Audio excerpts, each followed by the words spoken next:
Alright, go live. Perfect.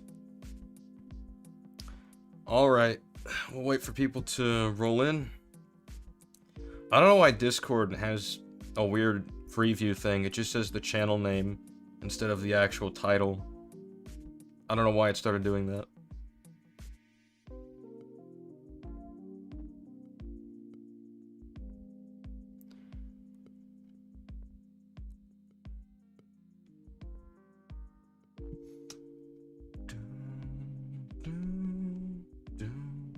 God, this game is so much fun.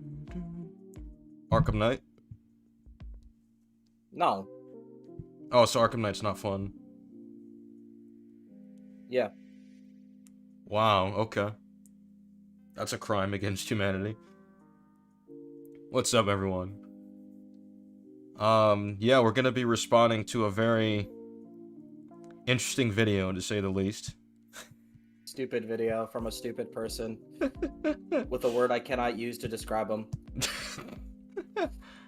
Condemned Spider-Man's morality, yeah. So, like, just to be clear, we're just gonna respond with the same energy this person gives. Excluding one word.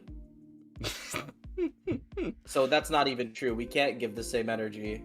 Condemned is a big So you're word. being dishonest. Yeah, I mean, it's fun. So this is in relation to my video on Insomniac Spider-Man, why he does have a backbone in spite of the criticism people try to make. So that's what this person's trying to rebut here. Insomniac Spider-Man condemns Spider-Man's morality. Is that wrong? What's up, everyone? No, it's not raining for vengeance. I don't think he would respond to me. That just seems out of his character. He's too smart to respond to SK. Exactly. What's up, PJ? He's too self-aware. How bad can this be? Probably one of the worst, well, okay, I'll put it this way. There's a reason we wanted to do this live. There's a reason for that. Disagreement there. I mean, if the guy shows up, he shows up. Is this as bad as the response to the Synthetic Man video? Huh. It might be worse. It might be worse. Maybe. Just maybe.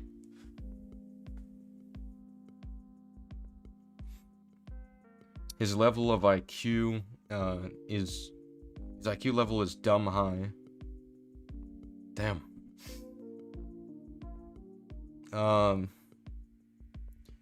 Yeah, okay, we got a good amount of people in here, so... PJ, I sent the watch together in the chat, so you can just open that up. Fuck you.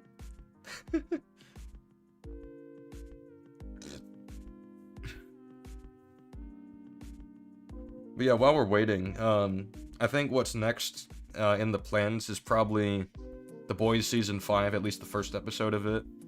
Because there's...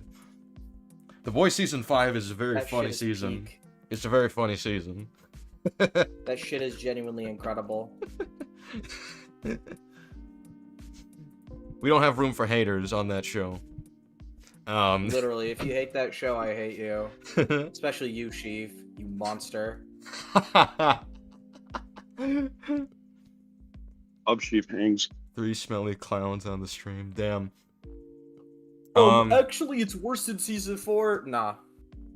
I hate you. No, season 5 Nothing's is the worse best than season one. 4. Season 5's the best one. Literally, it's better of all than time. season 1. It's Yeah. literally better than season 1. Yeah. I've never laughed this hard at season 1. That's for sure. Exactly. That's why Friendly Neighborhood's a masterpiece. Modified join? It's better than Yeah, Friendly we'll Neighborhood. we'll let Media Detective in, why Yeah. not? We As can long hear as him he doesn't think experience... season 4 is better than season 5. True. If True. he thinks that, then I don't want him in here.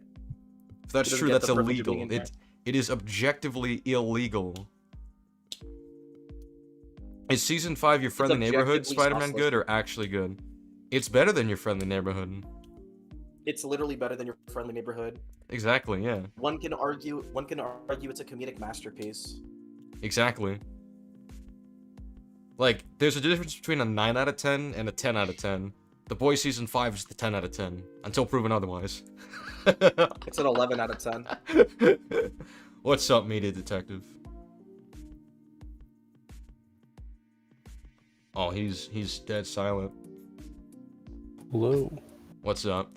Yeah, the Watch Together link is in the chat if you're ready. Yeah, give me 1 sec. Gotcha. Slightly loud. I'm so excited to talk about Spider-Man again and the stupid fan base. Say stupid things. I hate this fucking character.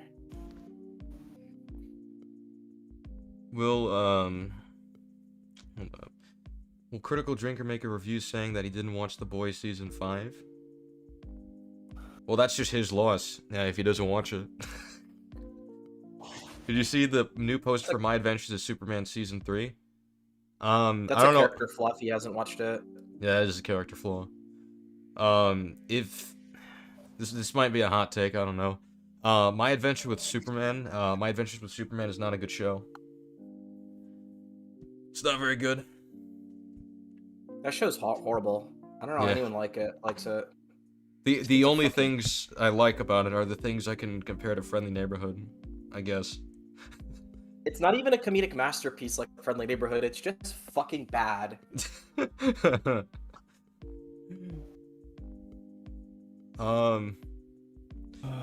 Have you seen that Critical Drinker fixed the Supergirl movie? I haven't seen that video. I don't really care about the video either, so...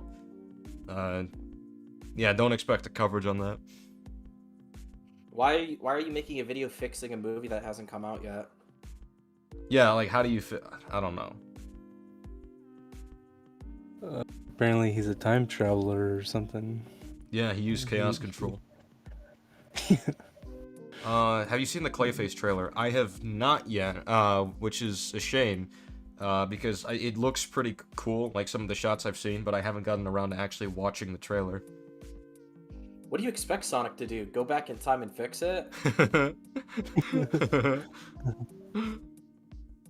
Alright, I'm in. Alrighty. Yeah, at this point, why don't we get started with this great video from a very well-adjusted creator. Wise individual. A common criticism I've seen towards Insomniac Spider-Man, specifically Peter Parker, is the idea— Oh wait, hold up, I gotta show the hold up, sorry. There we go, we're good. That this version of Peter Parker doesn't have a backbone, and that he's too much of a pushover. But when looking at the games that came out beforehand, Peter definitely does have a backbone and isn't lacking in character flaws at all. Eventually. I write words I don't believe in for a man I despise, so you can be happy! I didn't realize! MJ, you can quit! I can figure something out! I'm sorry, MJ! I was wrong! You don't have to trust Alright, me! let's pause there. Yeah. Real quick. Yeah. So, yeah, that's rubbish Well, let's writing, make sure. something very clear. I think we all agree that shit is lame. Yes, we do. Nobody here is arguing Spider-Man 2. That makes Peter not a pussy. He's a pussy in Spider-Man 2. We've had like multiple streams talking in depth about it. You made a video on the game. I don't know why he keeps bringing up Spider-Man 2 like you're defending it. Exactly. And I this is, like, a big problem specifically with the video. said the first game and parts of the Miles game. That's it. Literally. Yeah, Yeah, so continue. it's just a disingenuous mischaracterization. Please, trust yourself!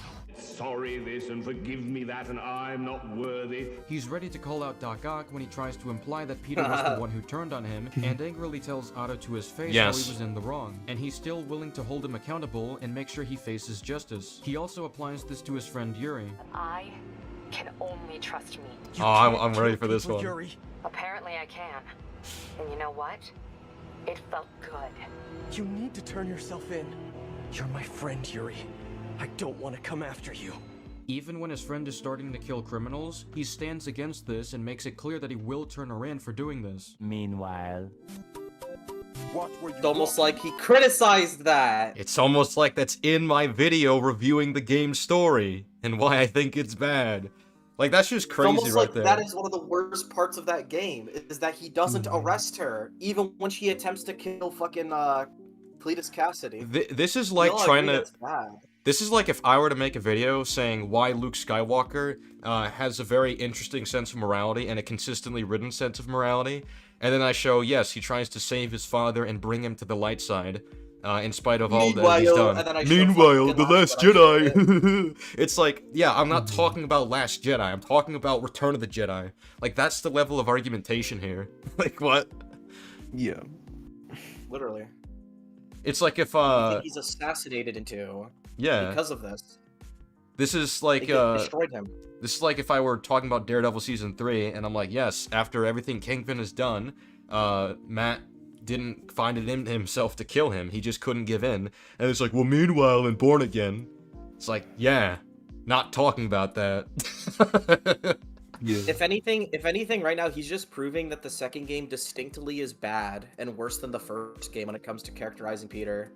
Mm-hmm. I'm not sure the intention here. It's like, okay, he knows they know you're talking about the first game. You made that very clear. Mm-hmm. And then they're like, oh well, SK, have you considered that the second game is bad? It's like, yeah, I have considered that. How are you countering my point? Exactly. Do you have an example specifically from the game I'm talking about? Or are you just going to keep playing clips from games I'm not talking about? Because if you're going to keep doing that, then... Later on in the video, he does make a somewhat interesting point where he tries to present an argument that, like, I think could have validity. The problem is it doesn't counter to your arguments in the video. Mm-hmm. And it's essentially what he's trying to say is the first game, like, you could argue, is portraying Peter to be like this non-pushover as a bad thing, which he has to learn from, which causes him to be like this in the second game. And it's like, I can understand somebody reading it that way after seeing Insomniac's track record now and how they write this character nowadays. So maybe you have a point there. The problem is, it's like, even if that's the case, that's not countering the issue, which is that people said he doesn't have a backbone in the first game. If anything, that would just be arguing Insomniac's overall plan is really shit, which we don't, which I don't disagree with. I think Insomniac has a terrible version of the character. Yeah, no one's defending their overall plan. That seems to not even be fully consistent.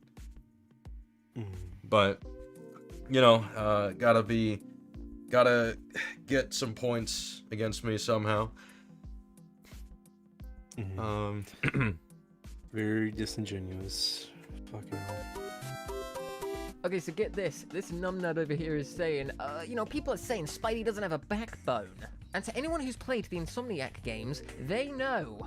They all had the same sentiment. Yeah, you know what? Maybe Spider-Man did kinda get less of a backbone as the games went on. Yeah. And there's a reason for... No one disagrees with Okay, that. so... As the games went on. Egan bra or whatever, stop talking like that. Okay? Just stop talking like that. Like, who talks like this? Come on. Yeah. Why would anybody expect to be, like, remotely liked when that's how you start off? When that's how you talk? It's also really, like, he's also really disrespectful in this video towards you, and it's insane because it's based off a video where you're doing nothing but defending a singular video game. Exactly. Not even being mean about it. He's such a weirdo. Like, this is such a weird video. That, because my of that friends. shit. Alright, this isn't just some kind of Insomniac goofed and fucked up. No. Do not get this video wrong, okay? This is not so much a response video, so much as it is just me using this guy's video as an example as to why Insomniac didn't, like, just forget to give Spidey-Man a backbone, but more so that they just wanted to condemn it. Yes, you heard that right. Not only is this video so goddamn Alright, pause. Okay, here's the problem. That has nothing to do with the argument in question. That has nothing to do with SK's point, or the video, or the point of the video. You're just presenting a random new argument that none of us has ever even talked about, or even really considered. Exactly. And even then, like, this is contextual. He's just fighting a straw man, because you've never ever said that the first game doesn't condemn him having a backbone. This has nothing to do with the point. exactly. point of the video is if he does have a backbone. And it was actually preference that if he has a backbone with meaningful character flaws, too. Mm-hmm. Because it's based off what the morons on Twitter were saying about the first game. Yep. And even then, it's like, him having a backbone, a lot of the examples come down to his moral principles. The game doesn't even condemn that. In fact, it reaffirms it at the end, where he gives up his aunt to save the whole city. So he's just wrong. I don't know what to tell him. It fails to rebuttal the arguments, but it even goes as far as to prove the situation is even worse than what people are claiming. And just to, like, you know, dispel any notions that this guy can be trusted, check this out. I've seen this come up in discussions about Spider-Man adaptations, and it often comes with the implication that Insomniac Spider-Man is too pure of heart and lacking in flaws to be an interesting character. I should preface that I can understand this to a degree if we're just talking about Marvel's Spider-Man 2. There are points where I think Peter isn't standing up for his beliefs as much as he should, but when looking at the games that came out beforehand, Peter definitely does have a backbone and isn't lacking in character flaws at all. That's all you're getting, by the way. That's all the mentions of Spider-Man 2 you're gonna get. He's not... Alright, Egan, bruh. He's not talking about You want a mention of Spider-Man 2? How is that dishonest? Yeah, I don't even know how that's dishonest, but if you want a mention of Spider-Man 2 so badly, there's an hour and 40-something video out there that you can watch. It's by me. Minutes, yep. If you want to see it so bad. A new asshole. There's a 10-hour stream of us tearing in the game a new asshole. True. We fucking hate that game and its story. Like, what is this? What is this straw man? Yeah.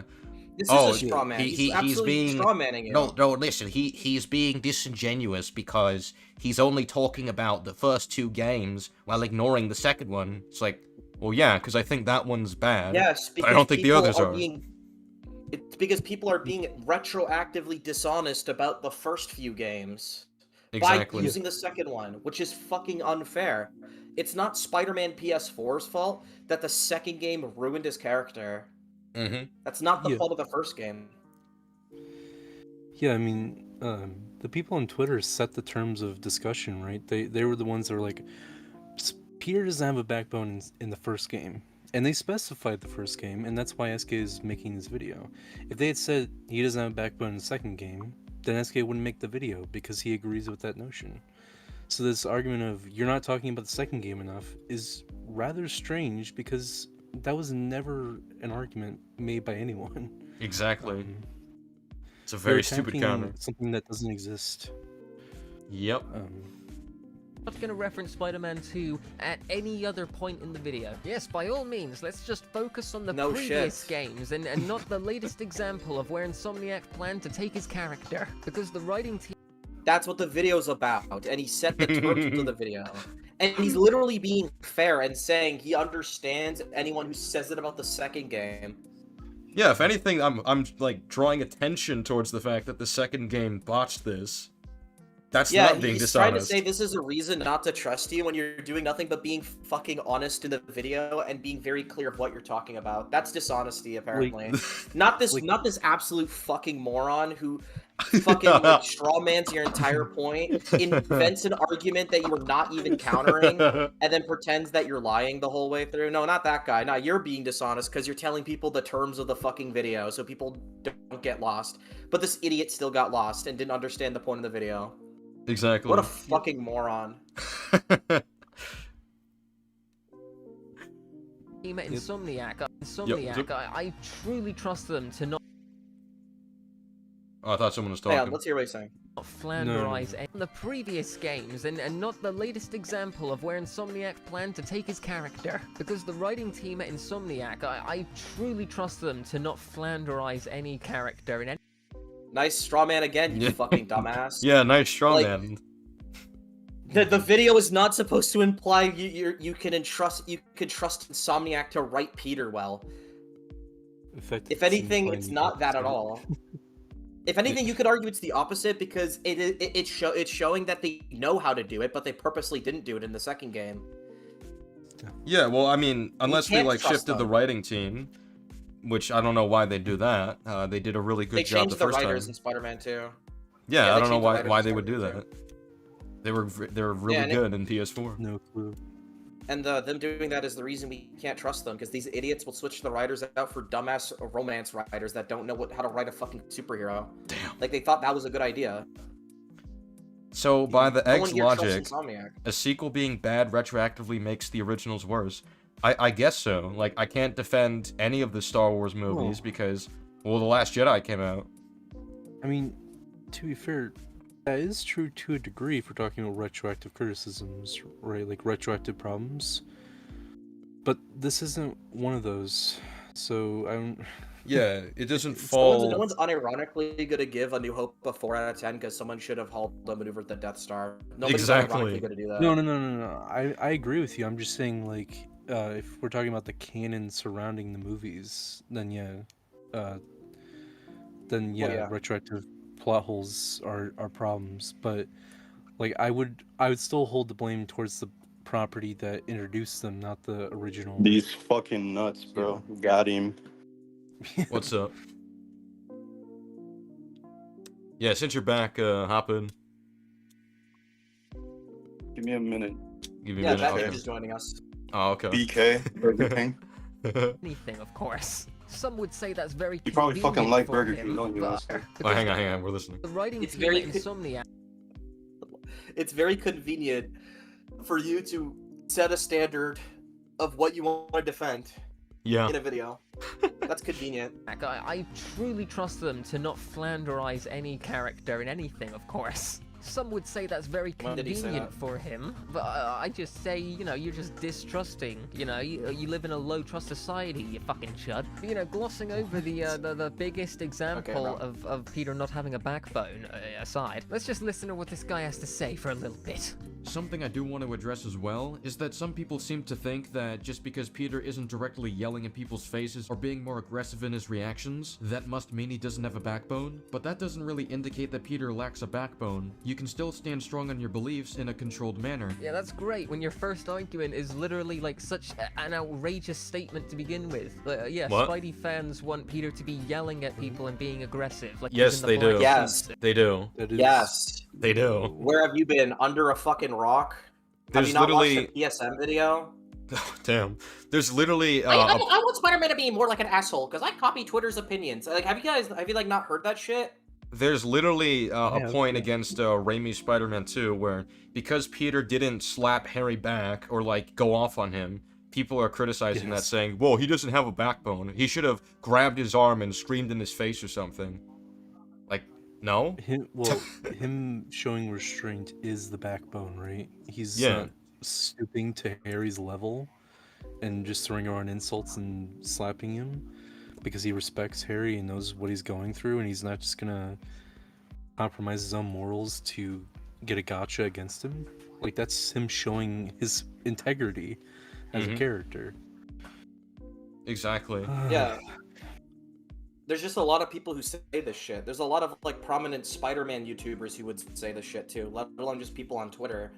Like, there's just a lot of weirdo losers that will say that, and it's been such a problem in the Spider-Man community for fucking years now. It's the reason why, like, discourse is so terrible with this fucking character. And this guy's like, what do you mean people would say that? Who the hell says that? It's like, I'm sorry that you're living under a rock. Maybe, like, look into, like, the community you're talking about. You fucking idiot. Also, even then, like, you're just establishing that, like, that isn't necessarily needed to have a backbone. You're just addressing something just in case. You're kind of roundabout. You're in a roundabout way agreeing with SK. Weirdly. Yeah. Which is, you know, if you're trying to present this as an absurd criticism or like an absurd argument, why are you simultaneously agreeing with it? Are you stupid? That's also the point. Yeah, it is absurd. It's a very absurd thing that people want. Someone made a good argument is just built on. Sorry, what? Oh no, go ahead. I was just saying this argument is fundamentally built on ignorance. He's just arguing from ignorance here, because he presumably either hasn't seen those things and is just flabbergasted that someone would say it and is holding it against you for responding to it, or he genuinely is strawmanning himself right now. Where he's like, I can't imagine anyone ever saying that. It's like, have you Have you seen it? Yeah, go look into it, man. Am I the only one that did the reading? Yeah, exactly. Someone made a great point in chat. How is that an outrageous thing to say? I think it's very possible to have a backbone and still remain composed. Batman is proof of that. What is this egg bro on? Yes, Batman's a great example of this. Yeah. He does that all the time. Yep. Oh, that's good. It seems like someone joined the Shut the watch together. Keep that to yourself. Oh my god. Like constantly. No. Who the hell's watching Spider-Man on screen in anything and asks themselves, why isn't he yelling at people? Why isn't he like losing his shit? A lot No, of you fucking people. idiot. Stand strong on your beliefs. I'm an idiot for recounting what people say. That's crazy. Yeah. He's calling you fucking- a liar. He's calling you a liar, even though if he did a Google search, he could find it very easily. Like, Dude, he just, don't call he would someone a literally, liar. He would literally just have to like type up like a PSM video, and he will eventually hear PSM go, you know what? I want Spider-Man to be more like an asshole because Twitter told me to think not to think for myself. Like, it's that easy. You literally just have to look up shit like that. Literally look up I've a never heard of Spider-Man that, 2 but- review. I mean, people are like this, like in general, where they just expect Peter's anger to be kind of overblown. It's weird. There's people that Yeah, unironically think he's not angry enough and like spectacular at this point. It's gotten really bad. Yeah. Yeah, that's As wild. he's not screaming in people's faces, it's bad. It's to the point where it's just absurd now. Like, it's dangerously absurd and just ruins any form of discourse that this character used to have. It's just dead and buried. You don't want him to can't be. stand these You don't stubborn want him to be idiots. too angry. You just want him to be a bitchy white girl. That's what they want. That's what they want. Yeah. Yeah, That's it's exactly the what I one just or the said. other extreme, and it's so annoying. It's either he's a psychopath who has to not care about anyone except for his family and yell at people's faces, or Good he's like a pushover little bitch. Like, you can't like balance it apparently. Controlled Yeah, manner, nuances especially exist. when the time and place calls for a controlled reaction. A great example of this is when Spider-Man is getting blamed for the failure to contain Devil's Breath by Sable. Now what's interesting is that Peter is already showing a backbone without even saying a word. His first move is to block Sable so she has to go through him before aggressively good confronting detail. Dr. Michaels. Now that's not something a pushover would even think to do, and when he does get wrongfully blamed for what happened, he does stand up for himself. So-called superhero.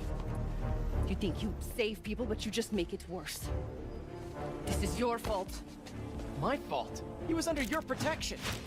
You really need two of those? Yeah, this is a great You scene. can Still stand strong on your beliefs in a controlled manner, especially when the time and place calls for a controlled reaction. Stop! What? Also, I gotta pause there because you're playing Danny Elfman's thing. While Spider-Man doesn't retaliate after Sable kicks him, the reason he doesn't is because Dr. Michaels already de-escalated it himself. This isn't Spider-Man being a pushover, this is Spider-Man having impulse control. And considering he was doing the job for 8 My years, God, I'd why expect would him you to say build that? impulse control over time. It simply makes sense for someone in his circumstances. Peter would know that attacking Sable in retaliation would only provoke needless violence and could get innocent people harmed in the crossfire. Peter only engages in violence if absolutely necessary. Okay, dude, what the fuck? Your first example is Spider-Man getting his ass kicked. This is just him literally not having a back. No. Okay. All right. Let me bring this up. So, firstly, it's not getting your ass kicked to get hit one time and then the fight starts. That's not losing a fight. Exactly. One. And secondly, he wasn't even trying to fight her. He was trying to just disarm her of her guns. So Yeah. he wasn't even like intending on kicking her ass. Because he's way more powerful than her, and there's no reason to do it. If he wanted to take her out, he would have done so very easily. Can you Literally believe this? I know, grandson. Of women in the military. You literally, like, if you wanted to beat her ass, all he needs to do is just take her guns away like he does, and then just kick her to the ground, and then he's won, because she's not getting back up after that. Exactly. But Thank that's you not for the what he's trying to do. Yeah, Sorry. exactly. Thank you for the 2, Larry. Nuance is not a thing to some people. Yeah, exactly. It's so ridiculous. Also, even if he did just somehow get his ass kicked, that doesn't like counter the argument that he has or hasn't a backbone. He still like stood his ground and fought back when she threatened him. He didn't like fucking bend over. Yeah, and like she pulled the guns out. He made fun of that. When you really need 2 of those, tried to disarm her and tried to fight back. She kicked them once, and then the fight just stopped before it can go anywhere. yeah, and think. Yeah, go on. I was just saying, this person is conflating durability with integrity. He's like, oh, Spider-Man gets defeated too easily, which isn't true. But he's like, oh, that's why he doesn't have integrity. It's like, well, no, his durability has nothing to do with his integrity. He can get his ass kicked, or he can win the fight, and he may or may not have integrity. They're not mutually exclusive. Or yeah. But also, like, so like the intent is what matters. I think this guy is like underselling how powerful Spider-Man is. Like, think of it this way. Think of like an adult and like a 10-year-old in the situation where an adult lets a 10-year-old, like, I don't know, push him or punch him, whatever. It's like, you're a grown adult. Is a 10-year-old hitting you really gonna hurt that much? Not really. No. So that's the equivalent here for Peter, who is the proportionate strength of a spider. He gets pushed over by a normal person and then gets, like, hit in the face. That's not gonna hurt him, like, at all. Like, he just, the way, it's so funny how he reacts to it. He just touches his chin for a bit. It's like, huh, I felt a little something. And then he moves on. That's it. Yeah, not only is she not even that much of a threat to him anyways, he wasn't trying to meaningfully fight her. And the only reason he even got kicked anyways is because he was underestimating her. Like, he clearly just thought, like, she was not going to be a threat at all, but she had enough skill to, like, you know, use the momentum of the webs to, like, trip him up and hit him when he wasn't really, like, trying. Exactly. Bone. Wait, look at that! Just straight up immediately countered his attack. I cannot believe that. That's insanity. She's like outstrengthed him. She just yanked him over to her. That's not outstrengthing at all. Yeah. It's not. He wasn't pulling back. He didn't expect her to do that, what she did. He was gonna just, like, web her guns and then pull her guns off her hands. But then once she, like, did the flip thing, he went, oh, wait, what the fuck is she doing? And then he tripped because of, like, the momentum of it. Exactly. He wasn't clearly pulling that hard, because if he did, he might, like, rip her arms off and shit. Like, obviously, she just tripped them up. It's the same thing that, like in Civil War, you know, when Captain America and Spidey are, like, doing the tug of war, but Cap does, like, this, like, flip thing, and then it causes him to trip because he didn't expect it. It's like that. Yeah, it's not much different. It's actually it's a better situation in the game, though, because in the movie he was still trying to beat Captain America in a fight. In the game, he like literally thought she couldn't do shit to him. Yeah. It surprised him. Powers, does she? Only the power of being a woman, of course. But, you know, glossing over all of that. How is this in any way an example of him standing up for his beliefs or morals in a controlled manner? I mean, because he's standing up for the fact that he didn't do anything wrong. While she's saying, so-called superhero, you say lines, but you just make them worse. It's your fault. He's standing up for his principles and why he's getting involved. He's not letting someone who's actually in the wrong criticize him for trying to do the best he could. Because she was the one who was escalating and shooting missiles all over the place and causing chaos. With a terrible security plan that got overrun by the demons. And he literally points out that he was supposed to be under her protection. He literally criticizes her back. And calls out the hypocrisy. Exactly. That is having a backbone. My fault. He was under your protection. Yeah. I mean, this argument is just built on that conflation of durability and integrity, like we just talked about. Yep. Well, it's always just moving the goalpost with these morons, because if you bring an example like this, it's like, oh, well, Spider-Man lost the fight. It's like, shut up, bro. We're talking about if he has a backbone or not his power scaling. And even if you just include it, it's just like, he didn't lose. He just got caught off guard, one hit, and then the fight stopped. Yeah, if you want him to not have integrity, he either says nothing or just agrees with her. That's showing no integrity. Him being like, no, you're fucking wrong. I did the best I could is integrity. Just because he gets knocked to the ground for a moment doesn't discount that at all. Hold on. I'm still waiting for my suggested response video. Let me know what that is. I might have forgotten it. He basically escalated the situation. Sure, Sable pointed guns at him first. So, you know, she escalated. So hold on. Yeah, so you just contradicted yourself. You just fucking acknowledge moron. you acknowledge the thing that Spider-Man disproves what you escalated said. it first, but that's not true. Yeah, No, so you just she lied. still escalated it. She fucking marched in all angry and shit and combative. He blocks her from trying to do anything like mean-spirited to Dr. Michaels. She fucking unfairly criticizes him. He calls her out and defends himself. She tries to fight and he tries to disarm her. She's clearly the aggressor the whole way through, and Peter's just calling her out for being so. Yeah, you just lied right there. I'm sorry. Straight up lie, yeah. I'm sorry. The person who grabs 2 guns and aims at the other is the one escalating and is the aggressor. She literally was trying to shoot him in the face because she lost the argument. Mm-hmm. Yeah. Exactly. You lost the argument. POV, you lost the argument as shit right there. That's literally what happened. She pulled a G-Con.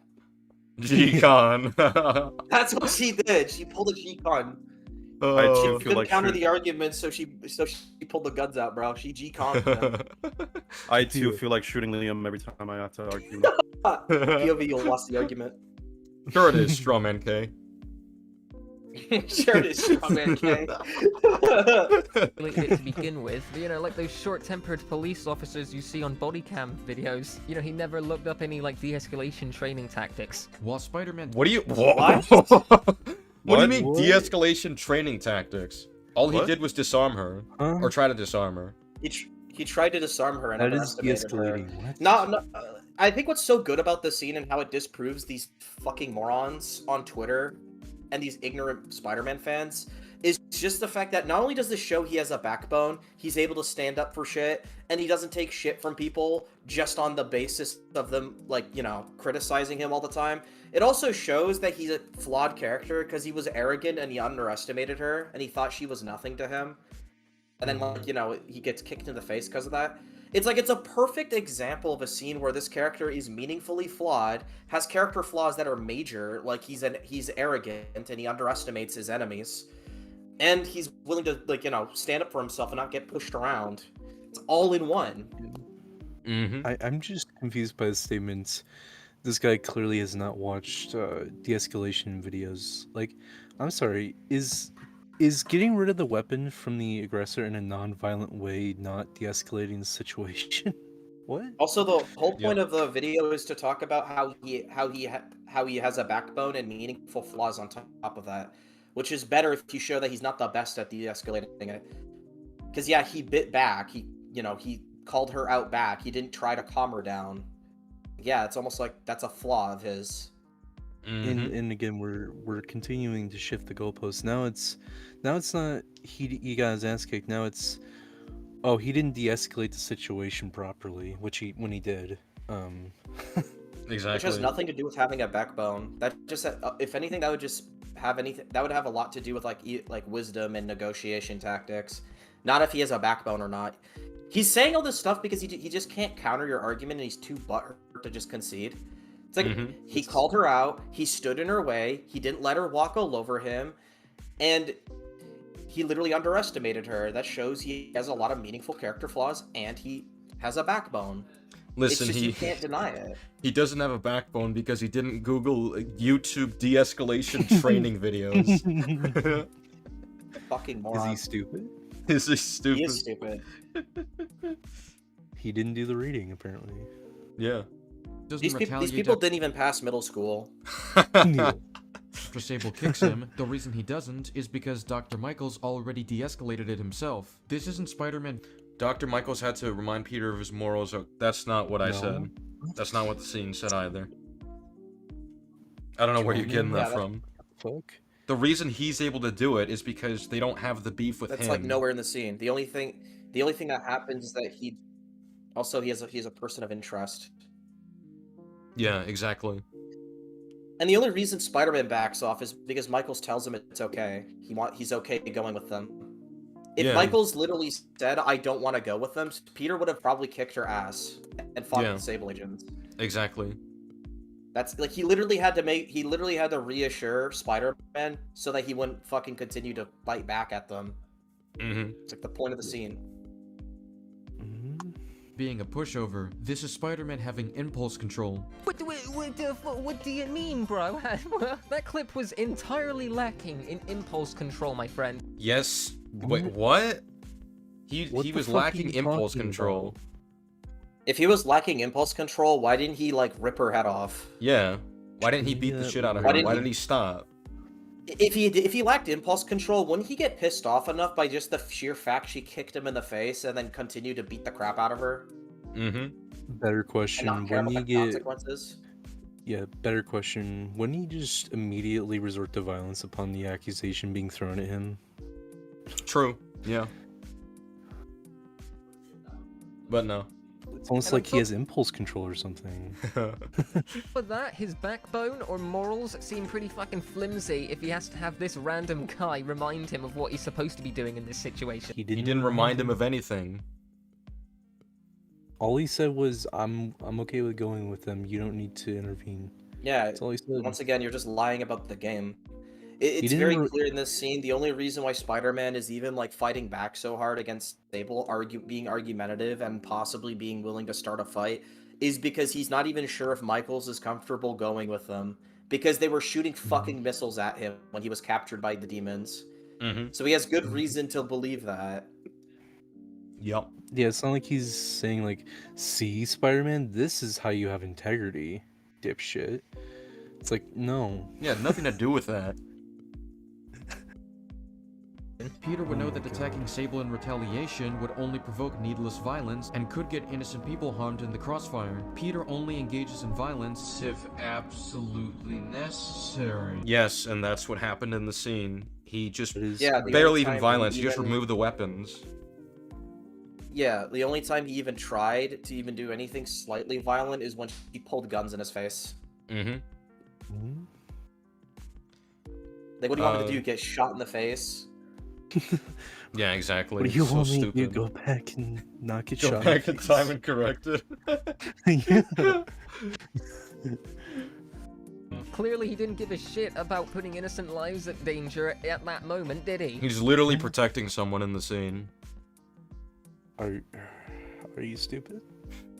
But guys, he said he did. He claimed he's saying stuff, so we have to take it at face value. I showed his actions too. Despite the clip that he just showed. And considering he was doing the job for 8 years, I'd expect him to build impulse control over time. This Spidey is 8 years in the making, guys. But now we're gonna get to my side of the argument. Peter is revealed to having a backbone to a flawed degree, something that you will admit to later on in the video. He literally lost so much control that this guy had. That's the point. Because people criticize this version for being too goody two-shoes and not having a backbone. Mm-hmm. But this scene perfectly encapsulates why you are all wrong who say that. Exactly. Because the scene literally says everything you said that you want from him is in the fucking character.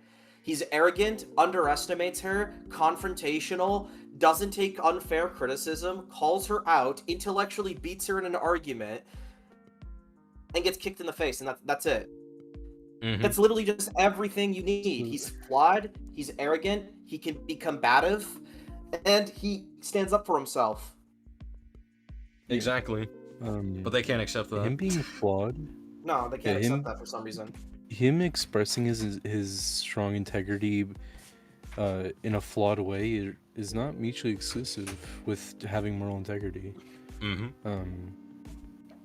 It just shows that while he does have moral integrity, he's not always good at expressing it properly. Yeah. That's him being like, hey, girl, calm down, man. It's so cool. It's cool, man. This guy was literally like, Spidey, take a breather, man. Jeez, calm down. Violence if absolutely necessary, which is what he does when a Sable agent is about to execute someone. I'm executing this son of a... Hey! That's not... Yeah, this one you just can't counter. Yeah. This is yet another example of Peter clearly having a backbone. He doesn't stand around when people are trying to execute criminals. He's even aggressive when he says this. Oh, I don't know, bro. That's pretty assertive. That's pretty, toxic, if you ask me. Haha. What? What are you saying? What the hell? He's straw manning and trying to like clump you in with the other like Insomniac defenders that are okay with Soy Peter and Spider-Man 2 when he says shit like this. Because you're using this as a positive example, and it is a positive example. And I don't think the game ever makes this a bad example of him being like assertive. The game makes it very clear this is a good time to be assertive. He literally stops 2 fucking Sable agents from abusing their power and murdering someone. Exactly. Like, what is this straw man bullshit here? Like, what? And like the game sides with him. He's in the right. Spider-Man is in the right. The Sable agents are fucking assholes. Mm-hmm. They're not good people. They're corrupt law enforcement. Yeah. Be more Literally like Spider-Man beating up twice. Yeah. People are trying to execute criminals. He's even aggressive when he says this. Oh, I don't know, bro. That's pretty assertive. That's pretty toxic, if you ask me. Haha. You know, it should be more like Spider-Man 2, where he's making quips about putting lotion on people's back. Nobody's saying he should be like Spider-Man 2. What? It's almost like he's defending the first game and not the second one, you fucking idiot. It's almost like this. Almost like this example is a positive example that he's saying, that we're all saying is a positive example, and even the game fucking agrees with us that that's a positive example of Peter being assertive and standing by his principles, because he literally beats up 2 people that are not even exactly criminals but law enforcement, just because they're about to abuse their power and do something he believes is wrong. And he doesn't even like do it like a bitch. He aggressively kicks their ass before even talking to them. Exactly. Yep. Someone... he's just defaulting to his default position of, oh, you're defending the second game, or sorry, what about the second game? It's like, I'm not talking about that. Exactly. That seems to be his default position. Anytime he doesn't have an actual argument for the scene itself, he's like, well, yeah, he literally just couldn't criticize it because it's so crisp. You can't say he lost the fight. You can't say that anyone de-escalated it with him or for him. There's no cope this time. He literally just fucking came in there, opened that what they're doing is wrong, and whooped their butt. They did exactly what people want him to do in the from the comics. He did the exact same thing he just did in that scene in the game. And people will just pretend to ignore it instead of just accept that, hey, maybe like the first game did overall get the character, and maybe like something else happened. Maybe it devolved over time. Maybe there was a writing issue that happened over the games. Maybe it was a comprehension issue. Intellectual dishonesty right here. Exactly. It's completely dishonest. Someone said, what the fuck, is he seriously trying to paint you as an SJW or something? You never once said Peter was being toxic, so I have no idea where he's pulling that shit from. Yeah, exactly.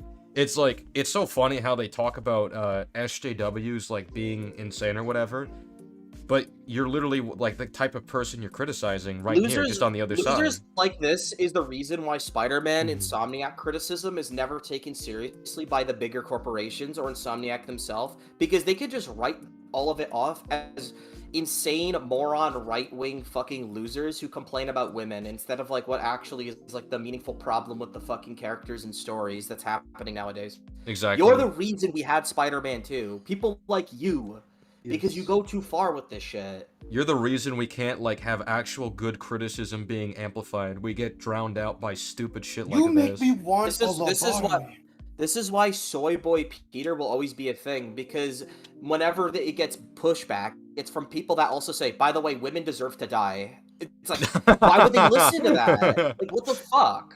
Yeah, like this shit's weird as fuck. It's so stupid. Like, Synthetic Man is a clear example of this. He's part of the problem. I hate to say it. I'm sorry that offends you. Oh, God. Mostly men's backs, apparently. He should be making homoerotic jokes, self-deprecating jokes too. He can't be assertive because that is like that's not fun. What? Well, what is this straw man? What? Self-deprecating jokes, I feel like is like a 50-50 thing. Sometimes I think Spider-Man can make a joke that made fun of himself. Like, is it wrong for him to make fun of how he's poor a few times? Yeah. Riley Welch, the Swagger's Mario Galaxy movie reviews. Yeah, I'll take a look at that at some point. Oh, that's mean. It's just that it's aggressive and toxic. As the clips go on, I promise this will be more fucking evident. He's also not even a pushover when Sable first confronts him after this. He gives a snide remark when he gets informed as to why Sable International is even here. Head of Sable International, a private security force, paid for by Mayor Osborn. Oh, the mayor has a pet. I like how he's even. It's demasculating for him to belittle and insult the organization he doesn't like in front of the leader's face. Yeah. How is that demasculating? What? Oh my God. I like how they show like that cat image, like, oh, look how smug she's being. It's like, yeah, it's almost like you're not supposed to like her at first. Yeah. It's almost like what? Peter doesn't like her. It's almost like he literally just made fun of her organization in front of her fucking face, and clearly doesn't condone them. Yeah, he also stares her dead in the eye after that. Yeah, like he's like, I'm not scared of you. You're a fucking pet to the mayor. You're a loser. You're a fucking loser. I don't understand how making a joke at the expense of an organization that goes against your principles is somehow lacking of a backbone. Yeah. Also in the open world, if you actually help the Sable agents in random crimes, in the second act of the game, he will just actively start calling them fascists. And he makes fun of them. Yeah, and he points out how incompetent they are. Like I like the scene where Michaels gets kidnapped by Lee. They drive away. Peter comes in to stop the fire, and they're like, "Get out of here, Spider-Man. We have this handled." Yeah, sure you do. And he fucking insults them, and then he goes and saves the day. He clearly doesn't like them. Like, is it that he doesn't? Is it that he doesn't escalate the situation any further than a quip that's demasculated him? Like what? Like what is he? What do you want him to do? Like literally. Weren't you criticizing that exact thing like a few minutes ago when you were like, "Oh, he didn't de-escalate the situation properly"? It seems like you're trying to say like, "Oh, he needs to escalate the situation to a certain degree in order to have a backbone." It's like, it seems like a contradiction in logic here. Staring at Not only Sable does he not have a good reason to fight Sable here, anyways. Yuri, someone he respects, is asking him to de-escalate, and also there's a chance she could get shot if he tried fighting her in the small army that's around this location. Exactly. aggression before swinging off, which is implicitly doubling down on his insult towards them, which is again, not something a pushover would do. Insomniac showing yet another example of his assertiveness. Showing that Peter would rather stoke the flames. Another example of Peter clearly having... What? What? What even was that point? That's such a contradiction. You know, being assertive can start fights, right? You know, being assertive can stoke the flames. Because you're standing your ground, and that can cause people to react poorly as well, right? And that's not even what happens here. He just insults and belittles them, and then he leaves. Someone said, I think you guys will enjoy that boy Aqua's video on Edge of Time and why he also doesn't like the game. Interesting, I might take a look at that. Yeah, but that boy Aqua's bald, so I don't know. Just hair discrimination. Gotcha. Well, while we wait for him, I guess I'll look more into the chat. I have a feeling this egg guy is a red button person. Oh yeah, I've seen that dilemma go around. Potentially. Maybe he would blow up the boat, in the Dark Knight. Blow up the other boat. Just like Mahler. My favorite line in the MCU is, "Am I the only one who did the reading?" Alrighty. Absolutely. Yeah. I think that's something that pisses me off about this video. Is this kind of just represents how there's no winning with the Spider-Man community, because there's always gonna be someone that finds a new way to complain. Because you'll either get people that go, he needs to be flawed and aggressive and assertive enough that he can cause problems at points, and then SK makes the video and he proves that happens. And then you have this guy going, hey, he's such a bitch. He keeps causing problems. He's not an adult. Blah blah blah. It's like, what the fuck?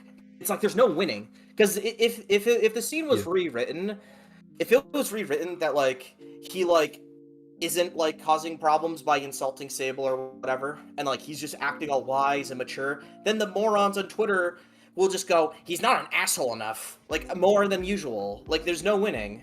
They always no move winning the with this goalpost. fucking character. It's always a goalpost move. Like literally every single fucking time. When I brought up the example where he says to Otto, "You were everything I wanted to be. You just threw it away." Someone responded saying, "Oh, well, that's just at the end of the game." It's like, oh, so it's in the game.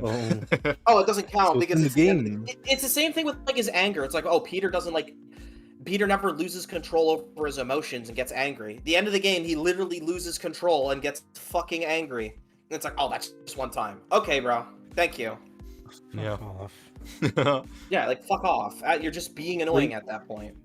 Like, you can't say Peter never has a backbone in these games, and then we say, well, he does, and here's an example of that. It's like, oh, it's just one time.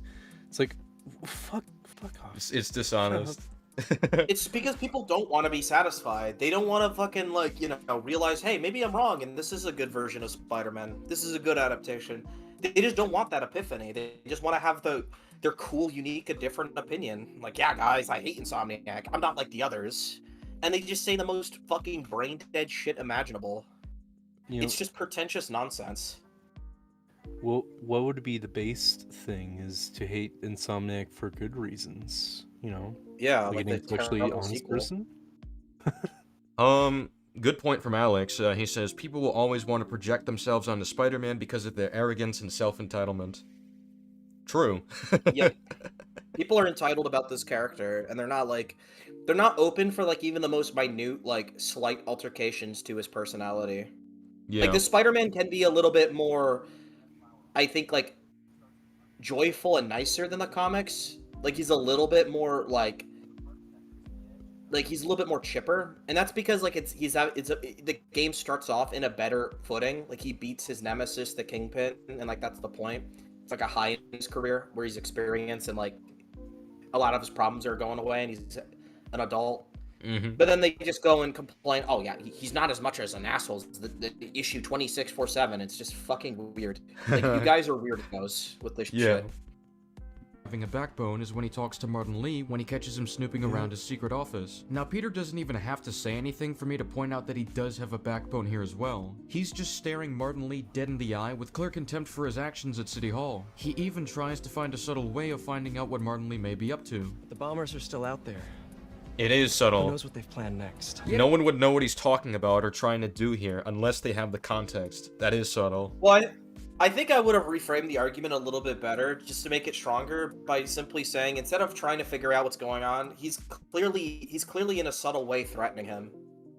That's true. In the past scene, like, Lee believes he's working with MJ, who's a reporter, and now he's like, I wonder who the bombers are up to, like, giving him this look. Like, he's clearly telling him, I'm on to you. And the reason he's doing that is because Martin Lee literally, like, threatened him by going, like, you know, you better not be in places you're not supposed to. And he's like, I wonder where the bombers are. Like, he's clearly, like, going, I know what you're up to, asshole. Like, I'm figuring you out. Fuck off. Yeah, that's a great You better point. back off right now. Yep. And I bet he's threatening him because he's, you know, he's in a place where Aunt May is right now. He's really telling him, I'm, like, onto you. You better not do anything here. Yeah. Another example of Peter having a backbone to a flawed degree. Insomniac made What? Peter so butthurt. Yes, and, that's the point. What is he what is he trying to say here? I don't get it. Let's let him finish first. His overall point is that he's trying to say Insomniac is portraying it as a flaw. He has a backbone. So when you give these examples, there's always a negative. There's, like, a negative, like, thing that happens, which is fair. What? That is the point. But the thing is, the thing is, that's, like, the overall thesis of the video. You're trying to prove that not only does he have a backbone, but that he has meaningful character flaws. Like, he's not a goody two-shoes, and he makes mistakes. And these are perfect examples of that, because that's what we're talking about. Peter is supposed to be, like, making mistakes because of how much of an assertive person he can be. Because he can belittle and insult people and cause worse conflicts because of his own ego and entitlement. And these scenes literally reflect that. Yeah, exactly. That's her point. Quote-unquote toxically masculine. He's staring down Martin Never Lee, said rightfully so, but then this is exactly how Martin Lee catches on that Peter knows. Like, there's having a backbone, such as standing up for your morals and such, and then there's this. Staring at someone for something they did, like you're a goddamn 8-year-old. What? What? Like you're an 8-year-old. So you're being an 8-year-old for letting somebody know that you're on to what they're doing and that you're gonna do something about it. That's being an 8-year-old and not having a spine? You're literally intimidating him and implying you know more than you actually do to get him to back off. Mm-hmm. because he's next to your mom. Like that's literally what he's doing.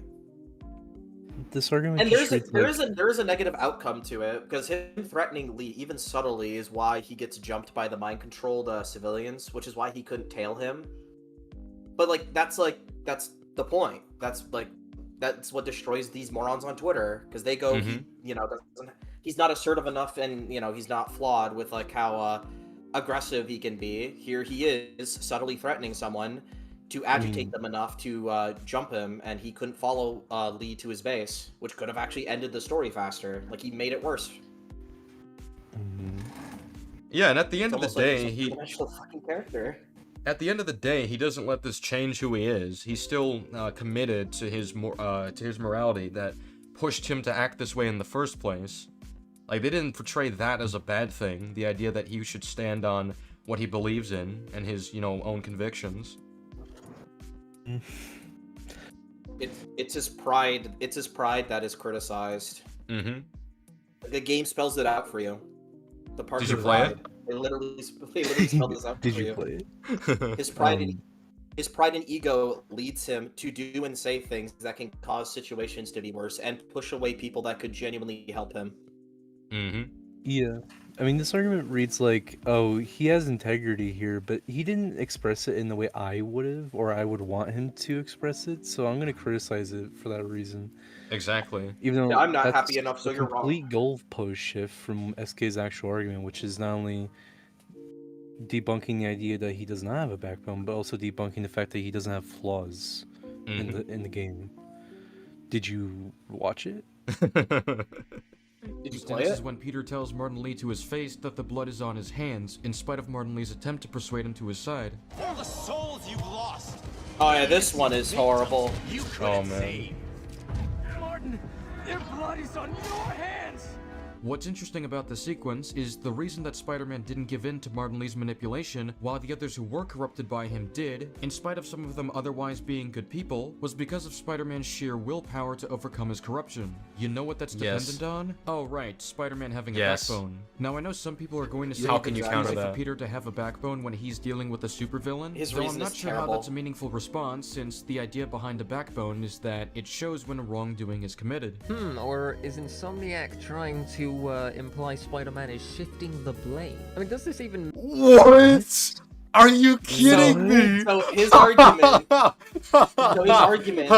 that Peter is shifting the blame of the City Hall bombing to Martin Lee, which implies that he's trying to say that Peter should take responsibility for a terrorist bombing he didn't do. Or Are you to know of. fucking kidding? This is literally what you criticize Spider-Man 2 for, him taking the blame for things that he shouldn't have with MJ. But now you're telling him to take the blame for a terrorist bombing. Oh my god. That he didn't do, or even know of, or could have predicted. Oh my fucking god. Holy shit. The only argument I can think of to even slightly say this is maybe you could say he should have blamed himself for assuming the demons were defeated in the Fisk construction level. But why would that mean he would assume the fucking City Hall bombing would happen? Exactly. There's no way he would have known that. This is a stupid counterpoint. Yeah. Holy shit. Like, this counterpoint needs more elaboration to actually hold any water. And even then, it's bullshit. Like, you would need evidence that Spider-Man had knowledge of the bombing and didn't stop it, and now he's just saying, well, my inaction is your fault, Lee. Like, that's how you make this argument. But there's no evidence of that in the game. Peter did not know that the bombing was going to happen. Lee did that on his own accord. And that's what Spider-Man's criticizing him for. He's saying, you killed innocent people, Lee. That's on you. Yup. Welcome to the 1/10th intelligence. Also, how does that meaningfully criticize the idea of Spider-Man not falling for Lee's manipulation? How does that at all counter your point? Exactly. I don't. So stupid. We gotta hear that again. That was comedy gold.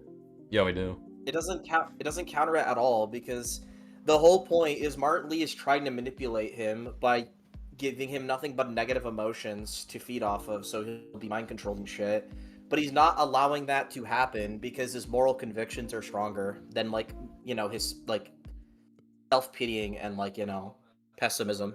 Exactly. And the possibility of him blaming himself, because he does feel a little responsible for the bombing, but he also knows that's not, like, logical or reasonable at all. Mm-hmm. How Yeah, he, like, his guilt over it is simply the classic Spider-Man guilt of I wasn't there to stop. I wasn't there to help someone. Yeah. That's the guilt he feels. Not that he could have stopped it. He feels guilty because, you know, he wasn't there to stop the bombing, right? Yeah. Like, even though he understands that there was nothing he could do, he still blames himself because that's who Spider-Man is. His guilt always comes from the fact that he can't be everywhere to stop everyone, and that's a character flaw that he has to get over. He has to realize that, you know, he's not the monster for not being everywhere and to stop every crime. He just needs to stop the crimes he can commit, or that are being committed in his vicinity, and try his best to be more alert of the situation. That's that's Spider-Man, man. Donovan, I got your next member. Welcome to the 1/10. You certified 1/10. Since the idea behind the backbone is that it shows when a wrongdoing is committed. Or is Insomniac trying to imply Spider-Man is shifting the blame? I mean, this... No, it's... Oh my god. Shifting the blame. Shifting That's the crazy. blame. Like, you've been shifting the goalpost? Yeah, exactly. I think this guy's gonna shift the blame for him not paying attention to the video. Like, this is insane. Send the egg back to kindergarten.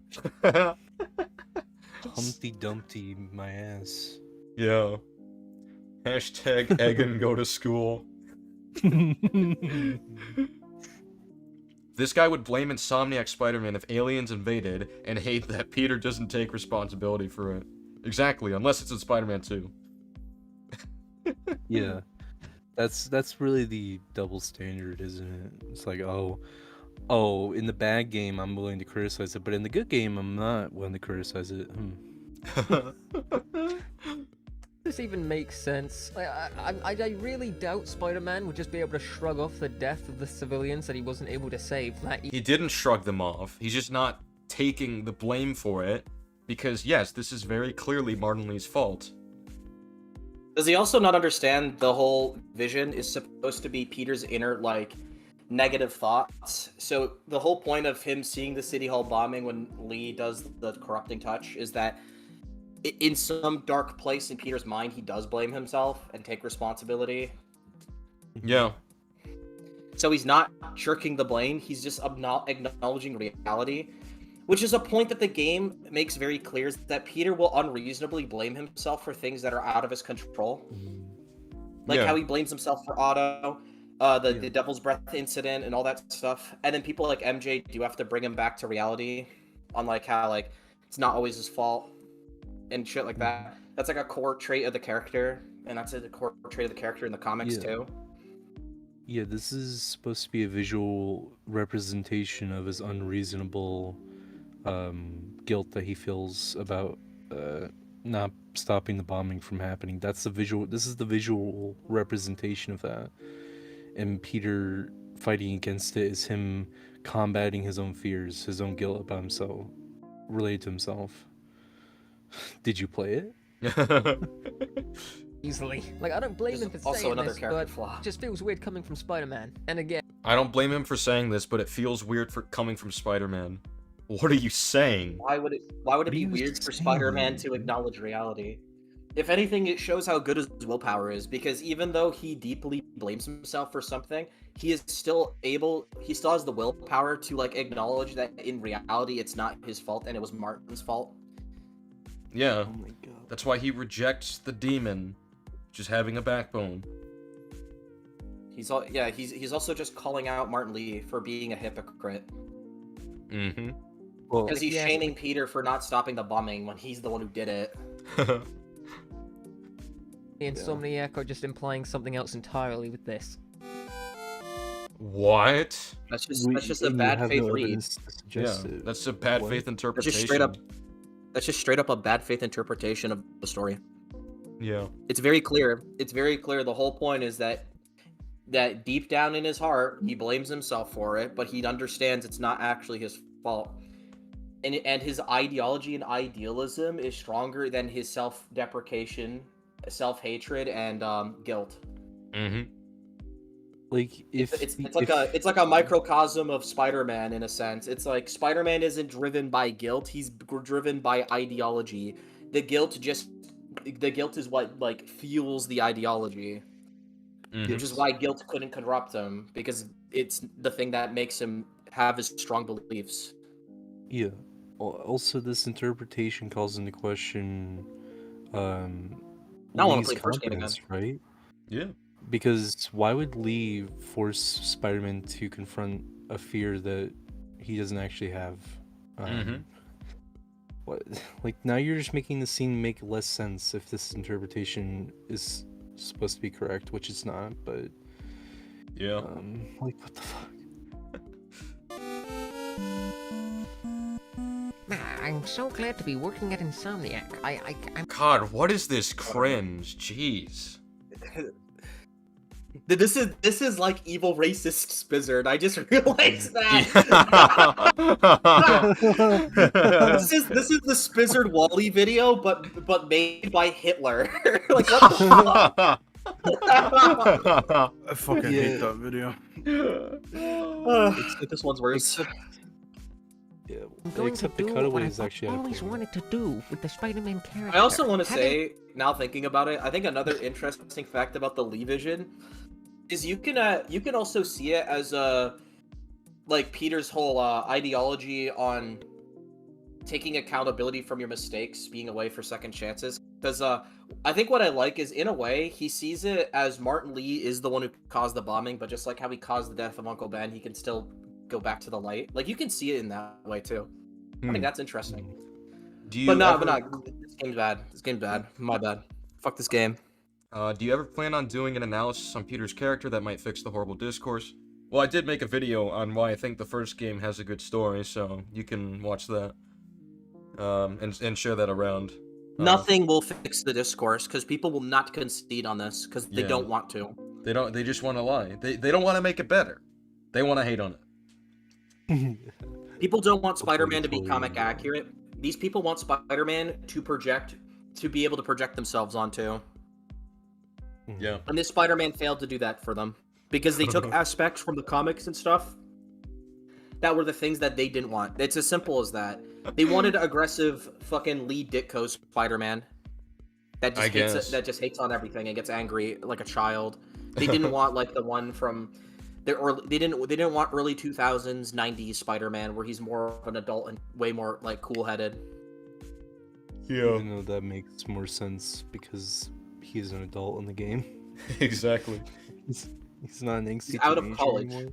This is what annoys me, right? When like people are trying to make criticism saying, "Oh, why doesn't he just freak out over this or jump over this?" It's like, dude, this guy is 23 years old.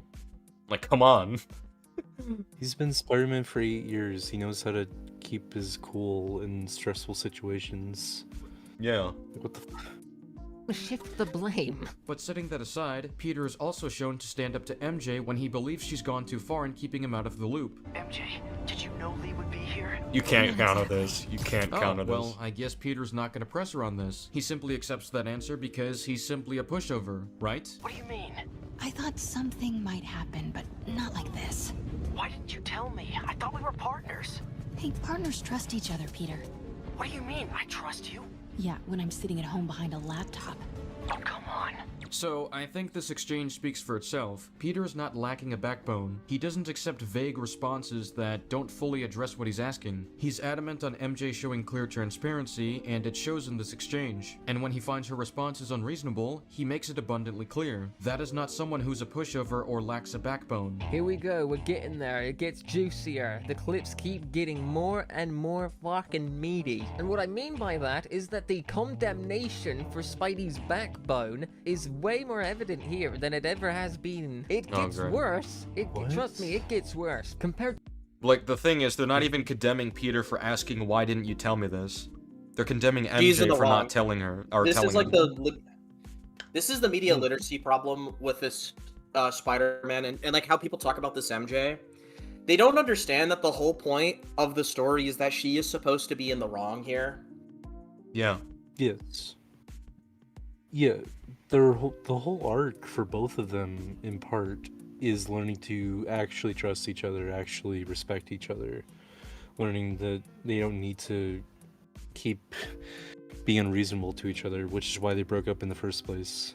Like, Peter was overprotective, and MJ... Peter could be more supportive of her capabilities and decisions, and not so helicopter parenty, and she can be a little like less reckless and overly risky when, like, you know, her life is on the line, and she shouldn't be blaming him for wanting to be safe with her. And also, she isn't fucking like able to communicate her problem to him until it's too late, which is her fault, not his, because he didn't understand what the problem was in the game.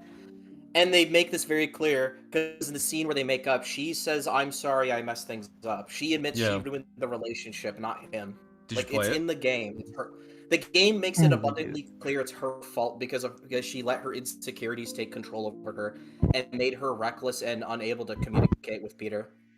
Yeah, in this scene, she's projecting a lot. She's like, "Oh, you're just concerned about me because I'm not at home right now where you know I'm safe."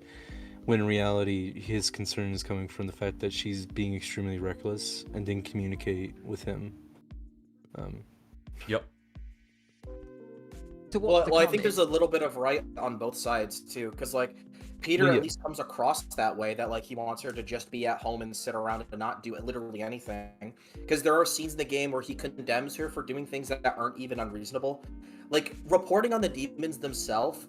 He criticized her by saying like it puts a target on her back, when it's like, okay, so she can't just do her job as a reporter now because it might be dangerous. Yeah. That's an issue to, like, in fairness, but at the same time, like, she does go to the extremes as well. Yeah, it's almost like there's just nuance to the problem. Yeah, she's more in the wrong, but she has somewhat of a point of like, it's not unreasonable for her to at least assume that he's coming from a place of overprotectiveness like he always does. And that's clouding her actual ability to see what he's actually saying, which is, you're being reckless and that's not okay. She's unable to communicate her problems with him. It's basically her fault in the overall sense. And the game acknowledges it by having her admit she screwed up the relationship. Which is why in Spider-Man 2 it's bad with the Scream Venom shit, because it's like, I had these deep-seated issues with you, Peter, and it's like, oh, so you didn't tell him about it again? Yeah. So you didn't learn from the first game. Communication's dead, I guess. Do you have a memory? The condemnation for Spidey's backbone is way more evident here than it ever has been. It gets worse. Trust me, it gets worse. Compared to what's to come, it's fucking nothing. Insomniac is saying that Spider-Man's beliefs in protecting the ones he loves and the people he can protect is toxic and hypocritical because he wouldn't let MJ do the same thing. I mean, just in case I needed to remind you, this bitch dumped Spider-Man, Peter, homeboy Peter, for saving her. She belongs. Not what happened. That's a lie. That is not what she said. I hate. There are too many people who say that. That's a blue-faced lie. Yeah. Jesus Christ. The reason she broke up is because she says, you kept treating me like a baby, telling me don't do this, don't do that. An example of this behavior is him saying, don't even talk about the demon story when that's her job. That's stripping her of her own agency. Yeah, what she actually says has nothing to do with her being saved. What she actually fucking says, for the meaningful things she was upset with, is how Peter talks to her. He doesn't like how he's not supportive of her at all, and doesn't have any faith in her abilities. Exactly. That's not to say like fucking, oh, Peter should just have faith that she could sneak through like military bases or whatever. Not even. But like, it's to the point where she can't even do like basic shit like reporting on the demons, or how he was like criticizing her for being in danger in the Fisk auction house when that was out of her control. He's unreasonable with it at some points. Yeah, she's unreasonable too, but the point is like both of them are way too, both of them are way too like flawed. Peter's way too overprotective, and she is way too like risky. Exactly. I mean, it comes back to the central point we keep making, which is that he is showing integrity, but his expression of that integrity comes about in a flawed way. Not as much here, but it's still partly true here, which is the point of the scene. Did you play it? To the streets. You saved me too much, Pete. Why can't I just sneak into military Never said that. bases, thug warehouses, without you breathing down my fucking Holy shit, this is so cringe. Like, this is Do you think not even MJ's in the funny. right and you're a fucking idiot? shows all the time? MJ, please, I'm sorry. I'll never save you again. I'll never save you Never again. said Please that. take This me is back. this is so dishonest. This is extremely dishonest. Well, it's just a delusional take that people have because they don't want to understand the point of the story. They can't just acknowledge that like both of them were just flawed and they just had to fix their issues and grow up as people, like how normal relationships work. Mm-hmm. But ignore all MJ, that, MJ guy. literally. By the way, MJ literally admits that this is a like a character flaw of hers. She admits this is a weakness because she literally says, "I'm sorry, I messed things up messed things up with us. I just didn't want to be the one doing. I just wanted to be the one doing the saving once in a while or something like that." Like she literally admits like that's a bad thing. That like she was thinking in that way. Oh, I'm being saved too much. Like that's a criticism of her character in the game. She admits that was wrong and that because of that she was the problem in the relationship. Yeah. Because this is empowering MJ. She's okay. I knew that those missions weren't the fan favorites coming out of Spider-Man 1. We knew we had to make her more of a proactive, capable person. And if she's a little OP, I don't give a shit. It's important. What does that have to do with what is being said? That has nothing to do with it. The whole reason he's saying that is to defend her basically being Black Widow in the fucking second game. Yeah, it's about like the gameplay decisions, which I mean, I'm not saying I agree with the gameplay decisions in the second game, She's but like outperforming it's just trained irrelevant. hunters. Yeah, She's literally outperforming and outsneaking fucking mastermind hunters who've been doing nothing but hunting and tracking people their entire lives, and she's more skilled than them because she had a few months of Sable training. You know, the guys that are inferior to the hunters as a faction. Yeah. Not only does it not make sense, it is very antithetical to what makes MJ a unique character. The first game didn't do that. The first game just went that she's fairly decent at sneaking around thugs. Yeah. And she gets caught a few times, canonically in the game. Have her be a capable hero. And you know, because that's what all the fans wanted, right? She wasn't already empowered and played a critical role in Spidey's life. No, she also has to be the equivalent of a superhero, because that's what makes superhero stories. Didn't she shoot a gun at the Green Goblin in the comics? That was funny. She wasn't really a superhero in the first game. She was more so just like an everyday hero. She's just a reporter that tries to like expose the truth to people. It's like if you called Lois Lane a superhero, it's like that's not really what it is. She's just proactive. Can you follow the ball, please? Can you follow the ball? The ball is on the first game, and you're all the way on the second game. You're not even in the right game, man. Exactly. The reason the second game it's a problem is because she's literally infiltrating a symbiote nest and doesn't die immediately from superhumans that are trying to kill her. Like that's an issue. She survives superhumans trying to kill her. The first game doesn't have that. The first game, she just fucking sneaks past a few thugs and a few guards that are not taking their post seriously. Even the Sable base she sneaks through to get to Standish isn't even that big of a deal because the guards there were clearly like not trying that hard to like watch the base because they're a bunch of arrogant pricks. Like the security was shit there because like they just thought they were that powerful that nothing can get through. It's almost like, you know, like Sable International has been a very flawed organization because of that. Because a lot of them are just complicit with like just being a paramilitary force that can just overpower most threats they deal with. Yes. Is compelling, right? When everyone's a fucking hero. Insomniac literally wrote it that Somebody wrote it. Insomniac wrote, Thank you for Peter including a clip of us apologizes to laughing MJ again. for saving her. This isn't even a condemnation Not what happened. of his backbone or his morals. This is just a condemnation of who Spidey is at all. That's a lie. It's funny, since this is building off a Straight pre-established up a lie. conflict with Peter and MJ, part Keep of which in, involves keep in mind, too, complaining. what caused the argument in the game isn't Peter saving her when she was in danger. It was Peter saving her when she wasn't even in danger. Yeah. Like, she never gets mad at him for saving her when she's in actual danger. She doesn't get mad at him when he saves her in Fisk's auction house. Remember, she gets caught and the demons get Fisk's files on Devil's Breath. She's not like, fuck you, Peter, for saving me. She literally goes out on a date with him right after. Yeah. Did you She play had no it? issue with that one. She had an issue with Spider-Man jumping in, not having any trust or faith in her capabilities, and you know, getting her caught, and then he had to swing her out because she wasn't caught yet. That Peter So it's essentially like has nuance too much of a exists. backbone at times. We broke up because you Fuck wouldn't stop nuance. treating me like a baby. Don't do this, MJ. Don't do that, MJ. Oh, that's too dangerous, MJ. I may not have super spider powers, but I'm not made out of glass. That's not what she's saying. That's Oh my literally god, not how what she's stupid are you? She's Oh, literally so just she's not saying made that out of she's not glass, a so she's child. bulletproof? Like, holy shit. She's saying that she's not a child who needs to be coddled. at all Exactly. times. Which is part of the character flaw, where she can't properly distinguish at this point when Peter's being reasonable and when Peter's not being reasonable, because she just always assumes that Peter's being unreasonable when he tries to tell her what to do. Now in this scene, she is making a good point that, you know, he's being unreasonable sometimes, but her ability to distinguish these things is not always.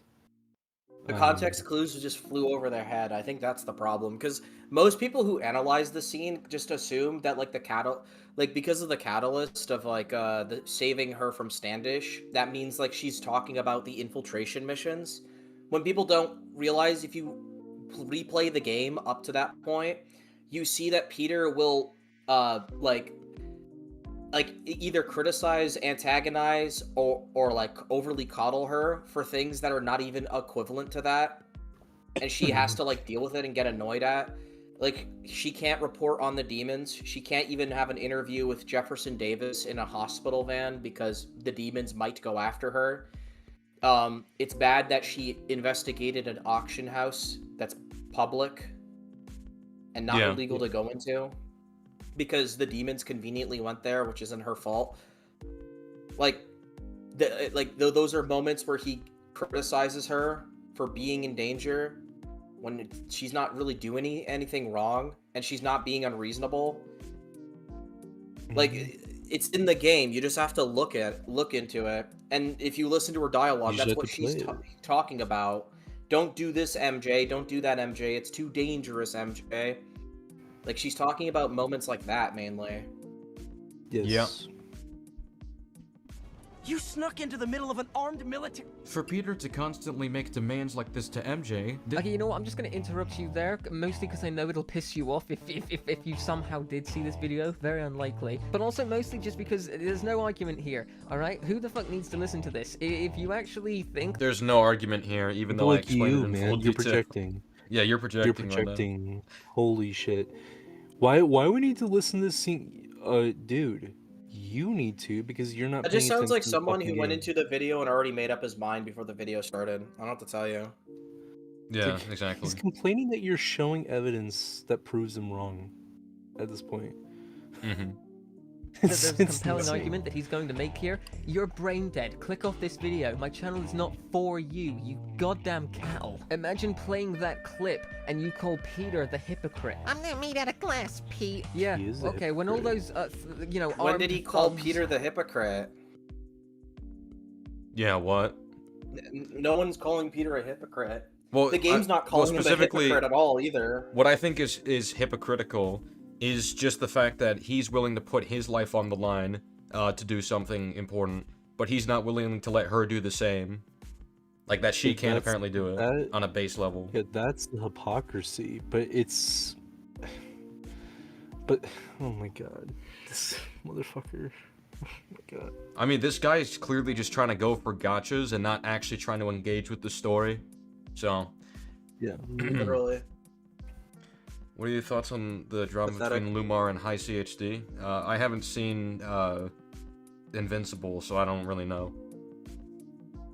Or care. Gang up on her and, you know, begin to do God knows what, or the armed military just pop a fucking bullet in her skull for knowing God knows what.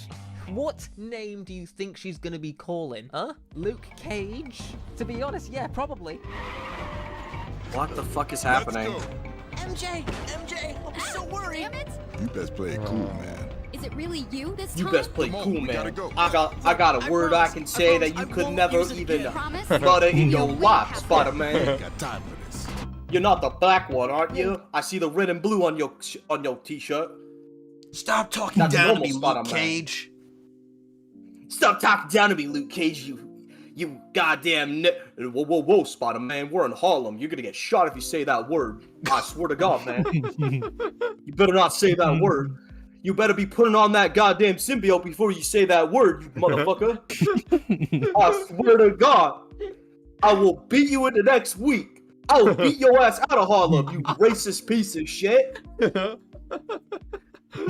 Guess what? In Miles Morales, MJ wants to go fuck a luchador's bull or some shit. So What? they go. He's literally just in fantasy land in this part of the video. Yeah, This he's is just fantasy delusional. land now. Leaving Miles on his own to defend for the city. Yeah, okay, that's a good, you know, moral backbone. That's a great criticism, Batnick. I'm sorry. Oh my god. I mean, this is... I don't even know what his point here is. Like, oh, he's leaving him to look after the city? Yes, after he believes he can trust him, and the first game showed that he's supposed to be trusting of his allies. And even then, when something serious happens, he offers to come back. He also gave him a year of training. So how is that discounting his integrity? His integrity would be dismantled if he were to instantly trust Miles without any good reasons to, but his integrity is intact when he only allows Miles to protect the city when he knows that when he's capable. That's not dismantling his integrity or condemning it. Mm-hmm. It's also complementary to it. Comic Legend is a Luke Cage will appear in Avengers Doomsday. Well, we know he's not showing. It's just an adaptation of that comic where Dr. Doom owed him I think it was $200 or something, and he went to Latveria. So where's my money, honey? Dr. Doom's like, you mean the $200? You went all the way for $200? Yeah, you better pay up, motherfucker. I love that comic. That shit is funny. That's a racist comic, but it's so funny. He marched his ass all the way out of his own country to Latveria because Dr. Doom owed him some cash. Where's my money, honey? You better pay up, you piece of shit. I don't give a fuck that you beat up characters like the Beyonder. I got a path that you will never have, Doom. I got the swagger and I'm bulletproof. What can you do to me, you piece of shit? If he wears a symbiote, he could say it. Why do you guys hate Web of Shadows? There's a whole video on why I hate Web of Shadows story. It's a bad story. Luke Cage was great in that. He was great in that story, though. I like Luke Cage. True. I did like Luke Cage. I did like the bits we saw of Moon Knight as well. But, other characters are not good. You wore a tiara. It was a headband. A headband. Yeah, fucking... if Peter, alright, is such a burden on MJ, why the fuck can't he stay in New York while she goes... He's not... They fixed their issues by this point. That was the whole point of the ending. Did you play it? So Peter's being a bitch for taking a vacation with his girlfriend. Yeah, what the hell is this? What is this argument? This is insane. Does this guy not understand what cause and effect is? Nope. Let me explain it. Let me explain it to him.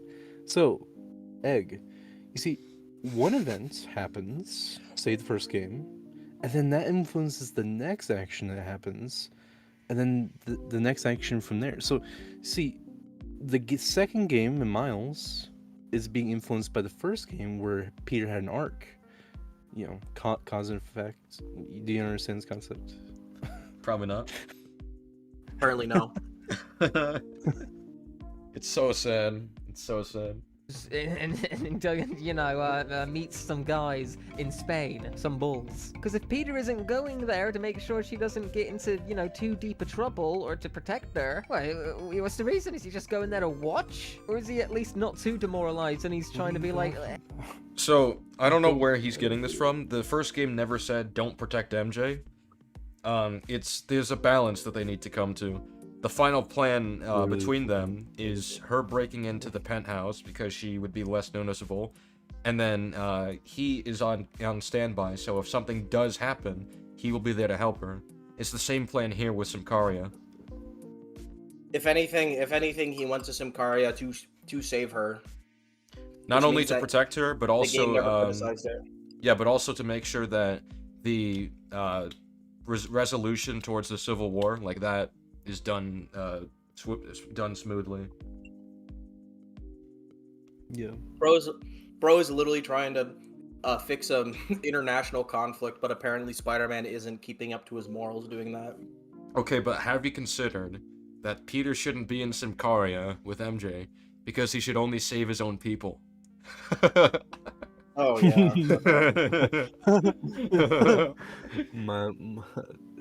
Insomniac's Miles Morales is his military propaganda. MJ, please don't. Please. He's still trying to convince her. Not that she doesn't sneak into military bases, just that she doesn't go and fuck Tyrone. It's like what? A Spanish name, like Maurice. What? Maurice is the bull, by the way, not the luchador. Another instance involves Otto, and this part is he's literally just in Fantasyland. Yeah. He was literally just in Fantasyland. He was just making jokes about MJ being a bad, toxic girlfriend, the Insomniac version, and Peter being a bitch. Okay. None of that is true. Yeah. Become a supervillain, so you can't just say it's easy for Peter to stand up for himself because he's dealing with a supervillain. Peter doesn't know that by this point. Otto, the neural web isn't isolating your motor neurons. It could be affecting other parts of your brain, your inhibitions, your mood. I just think we need some more tests. We've got enough! For the first time in my life, I don't feel like a failure. I feel like me. Otto, you're not a failure. But this could permanently damage your mind. Please. Right. Peter doesn't give up on the argument until Otto seemingly concedes to what Peter is saying. This is again not a case of Peter lacking a backbone. It shows that he will stand on his beliefs until a proper change is shown. Is that really someone you'd refer to as a pushover? That doesn't really make sense. And I know Otto is a villain by the time Peter has this exchange with him, but I don't care. Like, yeah, congrats, Insomniac. You didn't make Peter immediately start beating up poor old Dr. Octavius. Oh my god. He's got nothing. He literally has nothing. Literally has nothing. Yeah, he literally has nothing, so he just makes an annoying snide remark. Exactly. Shitting goalpost.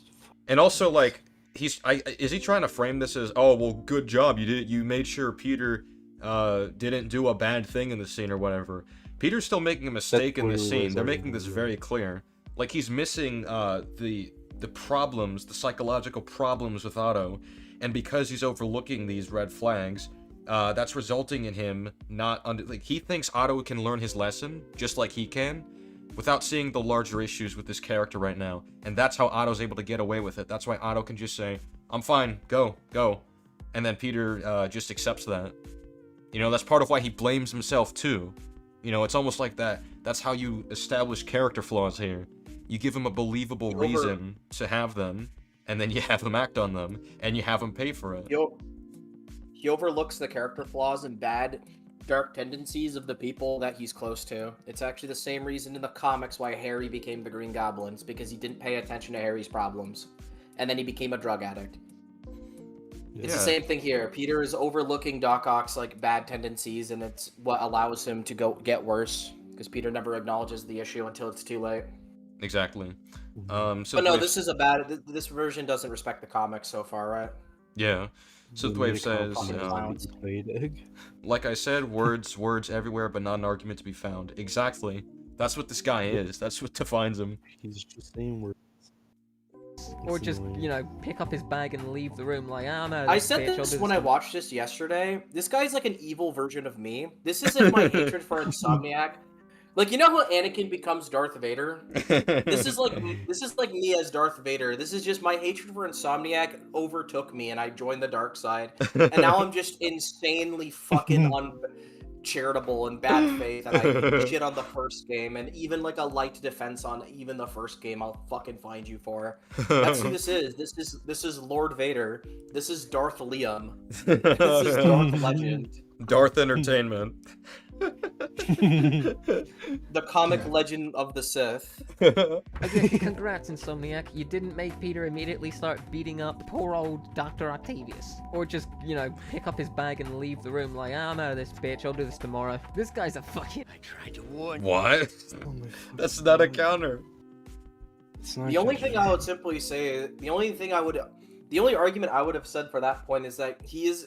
I would say he has a backbone morally, but he wasn't, like, assertive. But I don't think he should be. I think that would be dumb. Yeah, he has a blind spot. Doc Ock, you better take off those arms right now, you loser. Like, if he did that, that'd be a bad. I don't think he should be assertive right now. That'd be random. He's appealing to Otto's humanity, so belittling him wouldn't accomplish anything. Yeah. Yeah.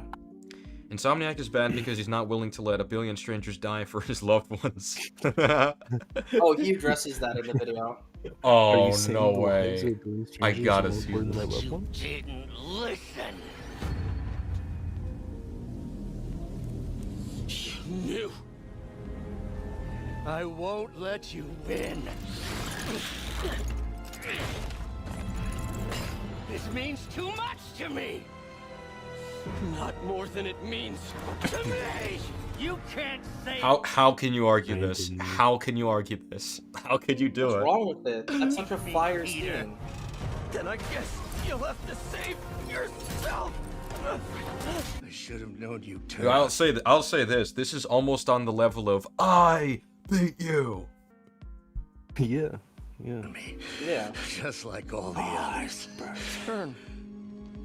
Turn. I've worshipped you, your mind, your conscience. This is good. Wanting to help others. You're proving my The way point. you never gave up. We have to do what's best for those beneath Based us. Otto. That's not based Otto. I love how it's based Otto for thinking that humanity's a bunch of ants to step on. Oh my god. Oh my god. Hold on, Egg. Do you think the RDA is based? Oh, he probably would say that. I love how it's like based Otto when Otto's essentially saying it's okay to be Hitler if you know what's best. What a fucking moron. What a stupid counterpoint. Room temperature, IQ, squeaky voice, little fucking man toddler loser bitch this fucking guy is.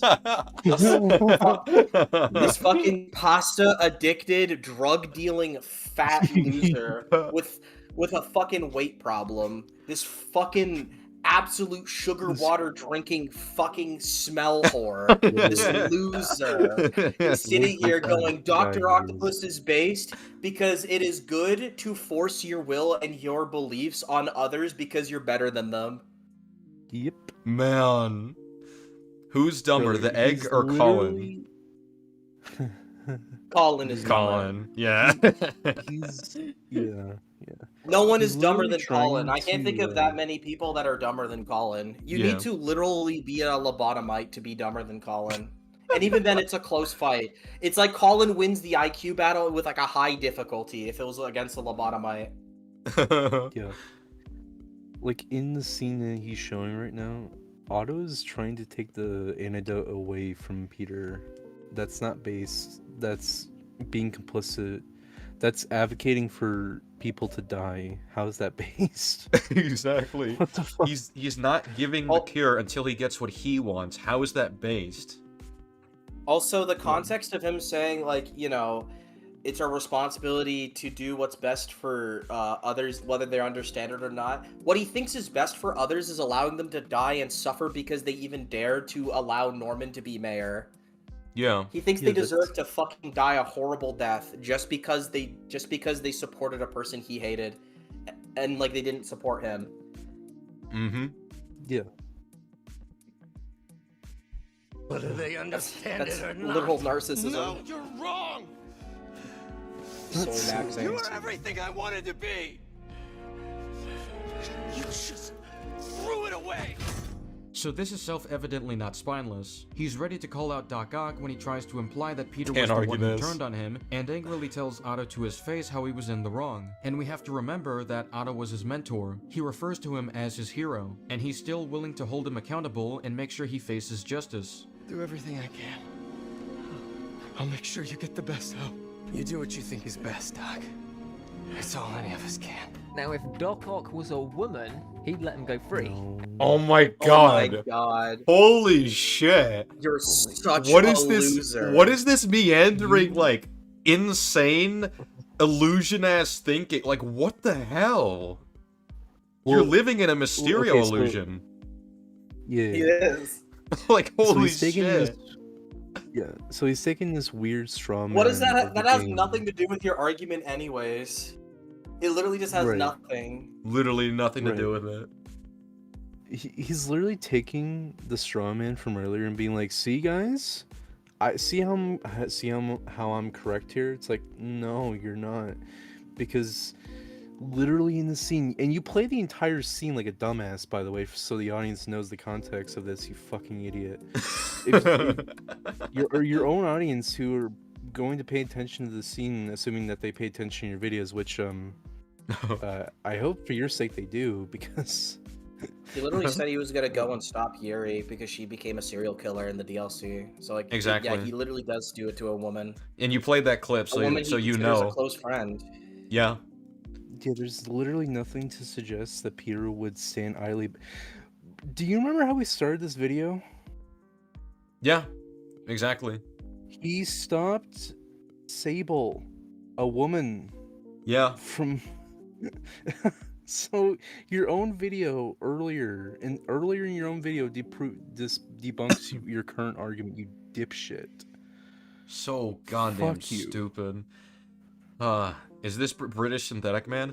Well, honestly, like, this is just, I gotta tag Channel Pup and just say, dude, control your twin brother or whatever.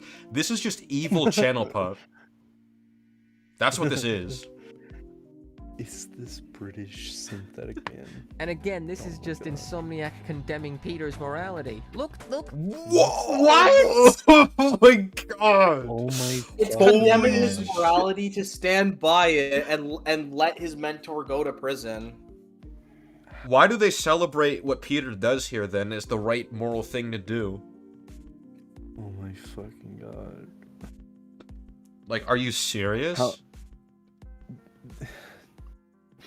The only thing that's being condemned in this scene is Otto's ideology. That's the only thing being condemned in this scene. Because he's insane. He's literally insane. Yeah. This is what Spider-Man could become if he's not careful, if he doesn't make some slight changes to... Oh. What? This isn't about, oh, this is what Spider-Man would become if he isn't careful. No, this is about what Otto became. Yeah.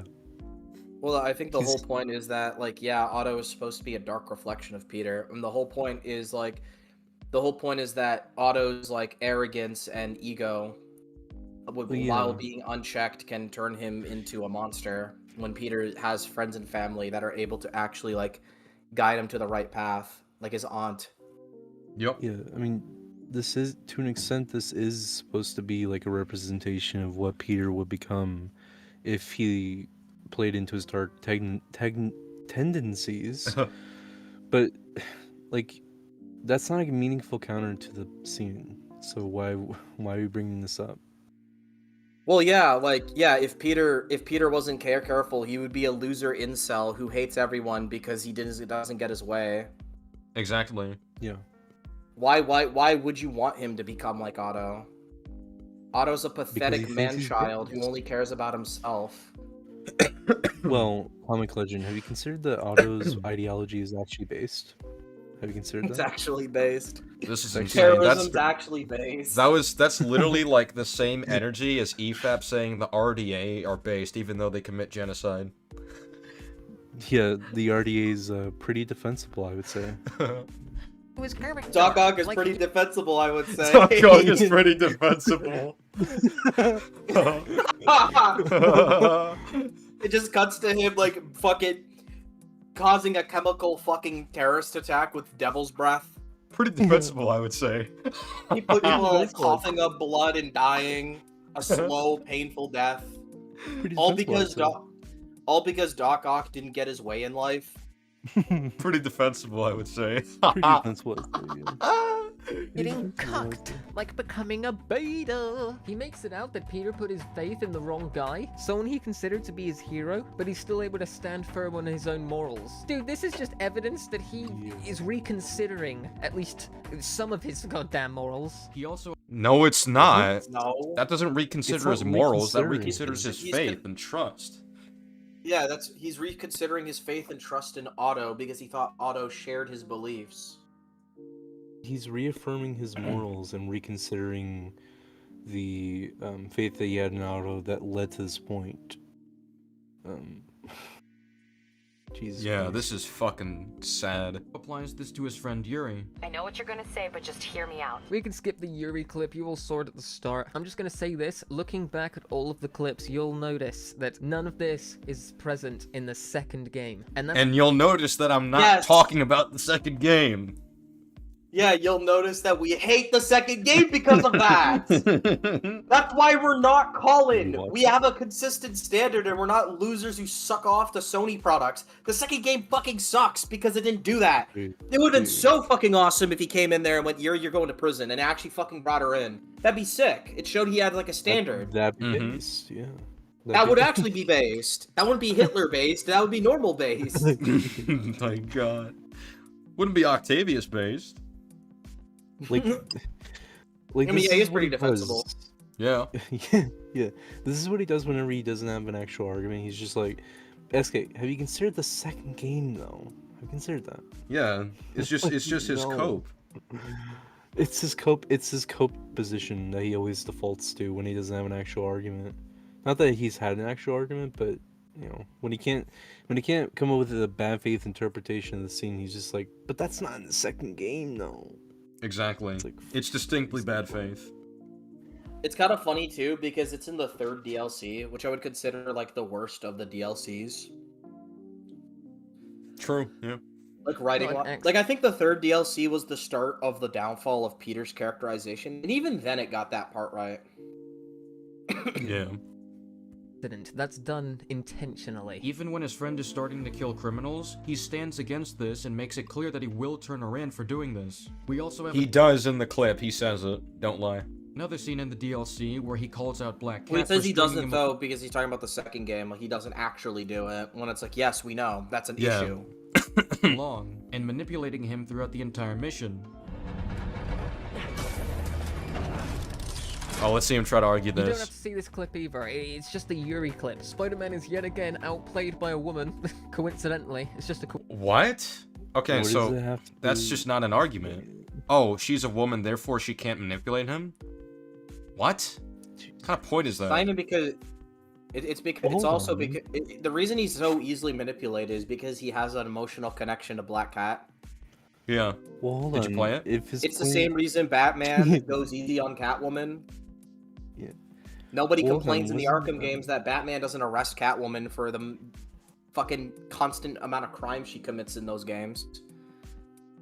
Well, yeah, hold on. Wasn't his point earlier that MJ manipulated Peter into not affirming his own morals, like having a conviction in his own morals?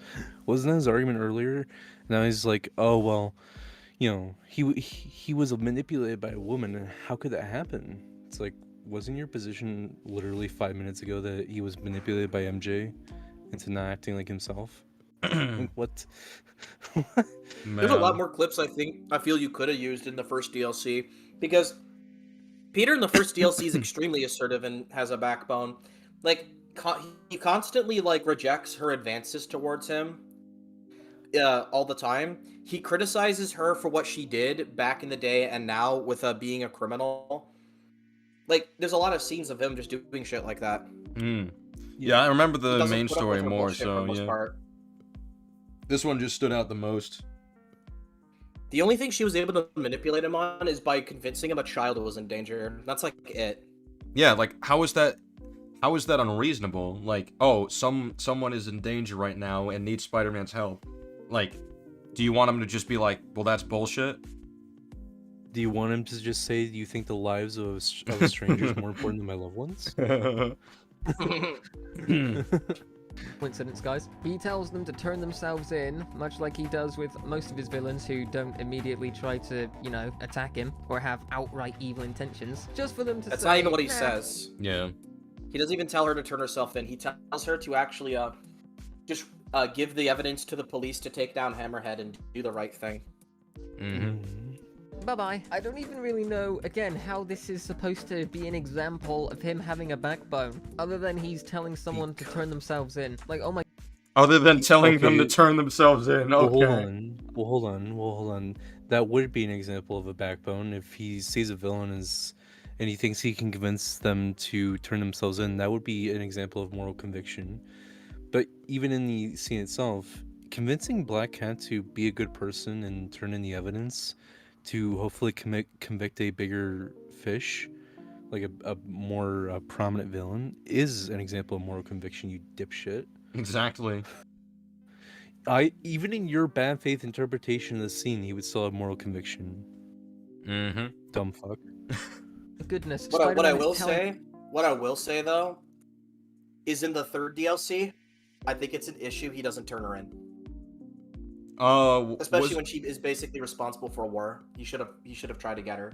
To be fair, wasn't he trying to prioritize Hammerhead first?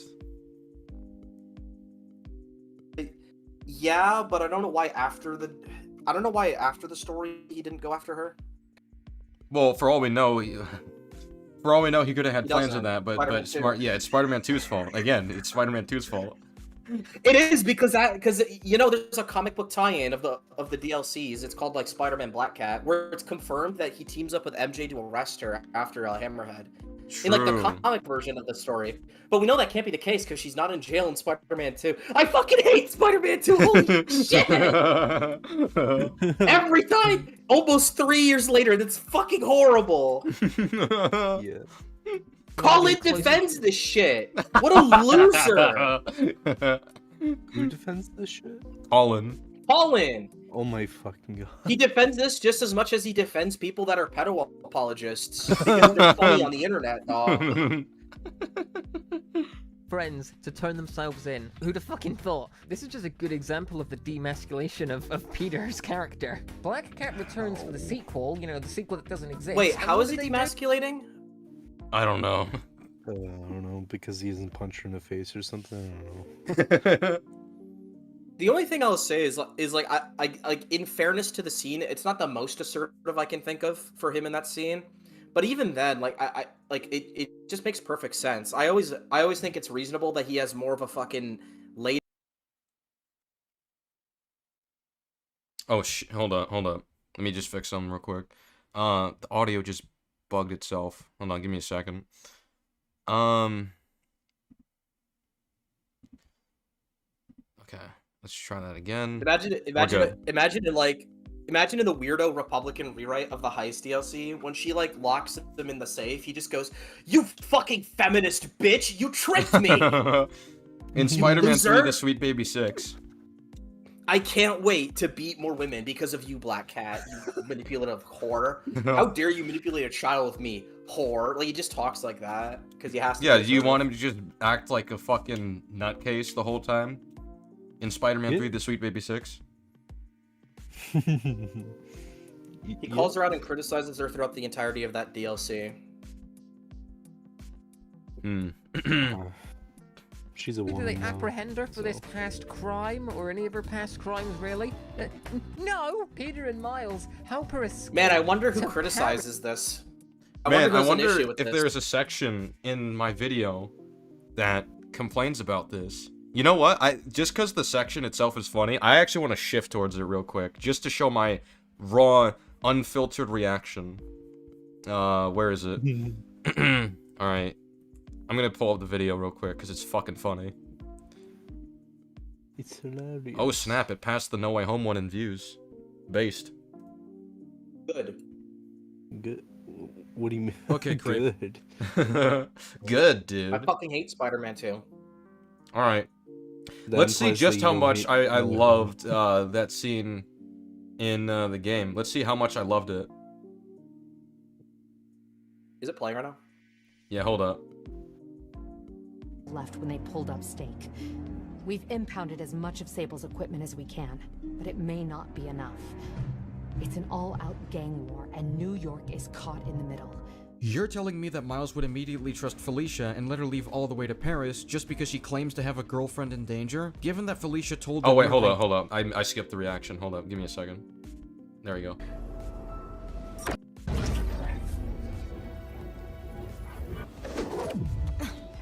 Au revoir, Felicia.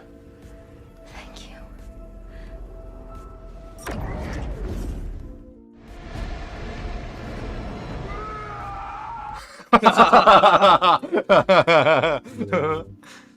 Remember, guys, this is me being satisfied with the story and what they did.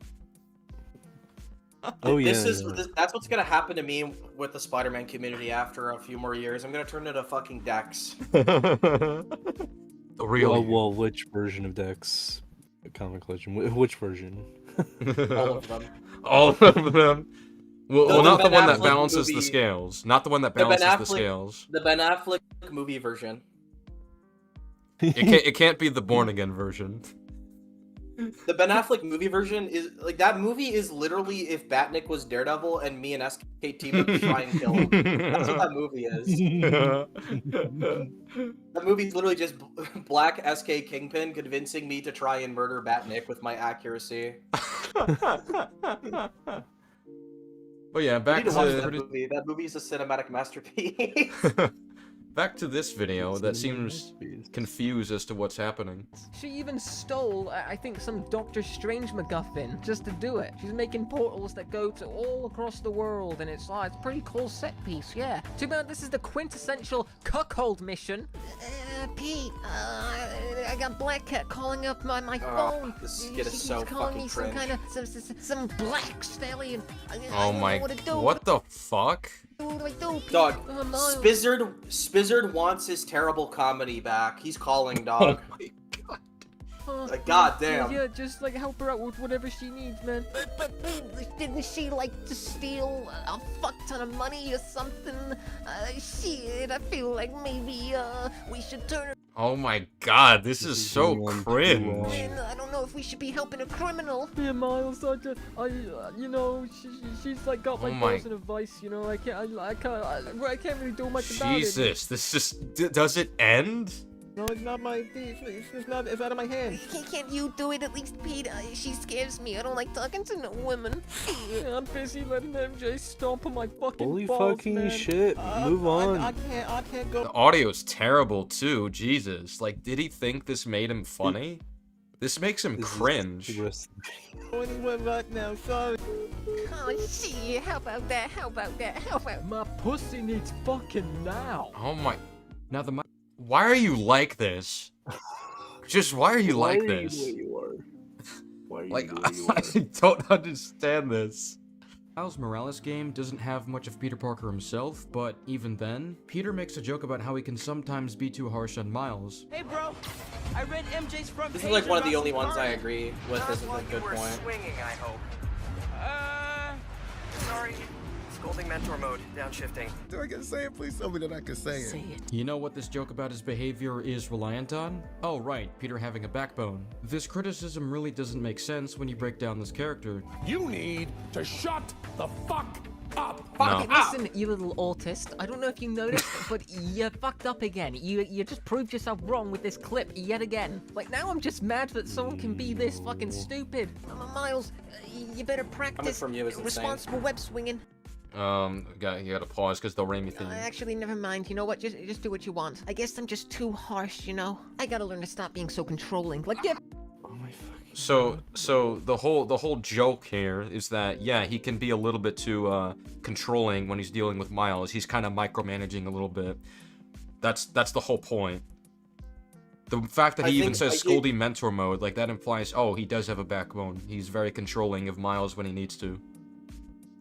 I think what I would say is I don't think that's the best argument for him having a backbone and or being assertive, but I think my counter argument would be that I don't think he should be around Miles because that would be weird because Miles is like a kid. Like why should he be some Sigma fucking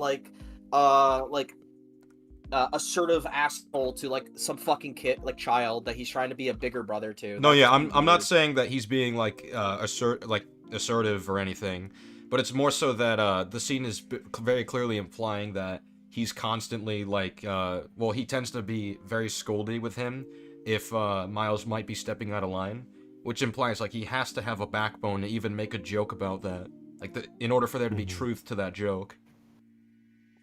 Yeah, in a sense, yeah, but it could also just be that he's being self-aware of being a person he doesn't want to be around him, which I'm assuming is more so the case.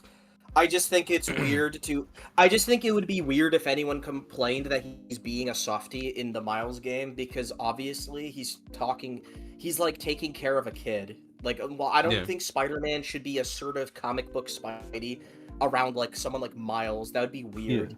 Imagine him just going, "Listen here, Buster, you better watch your web swinging right now." It's like, what the fuck?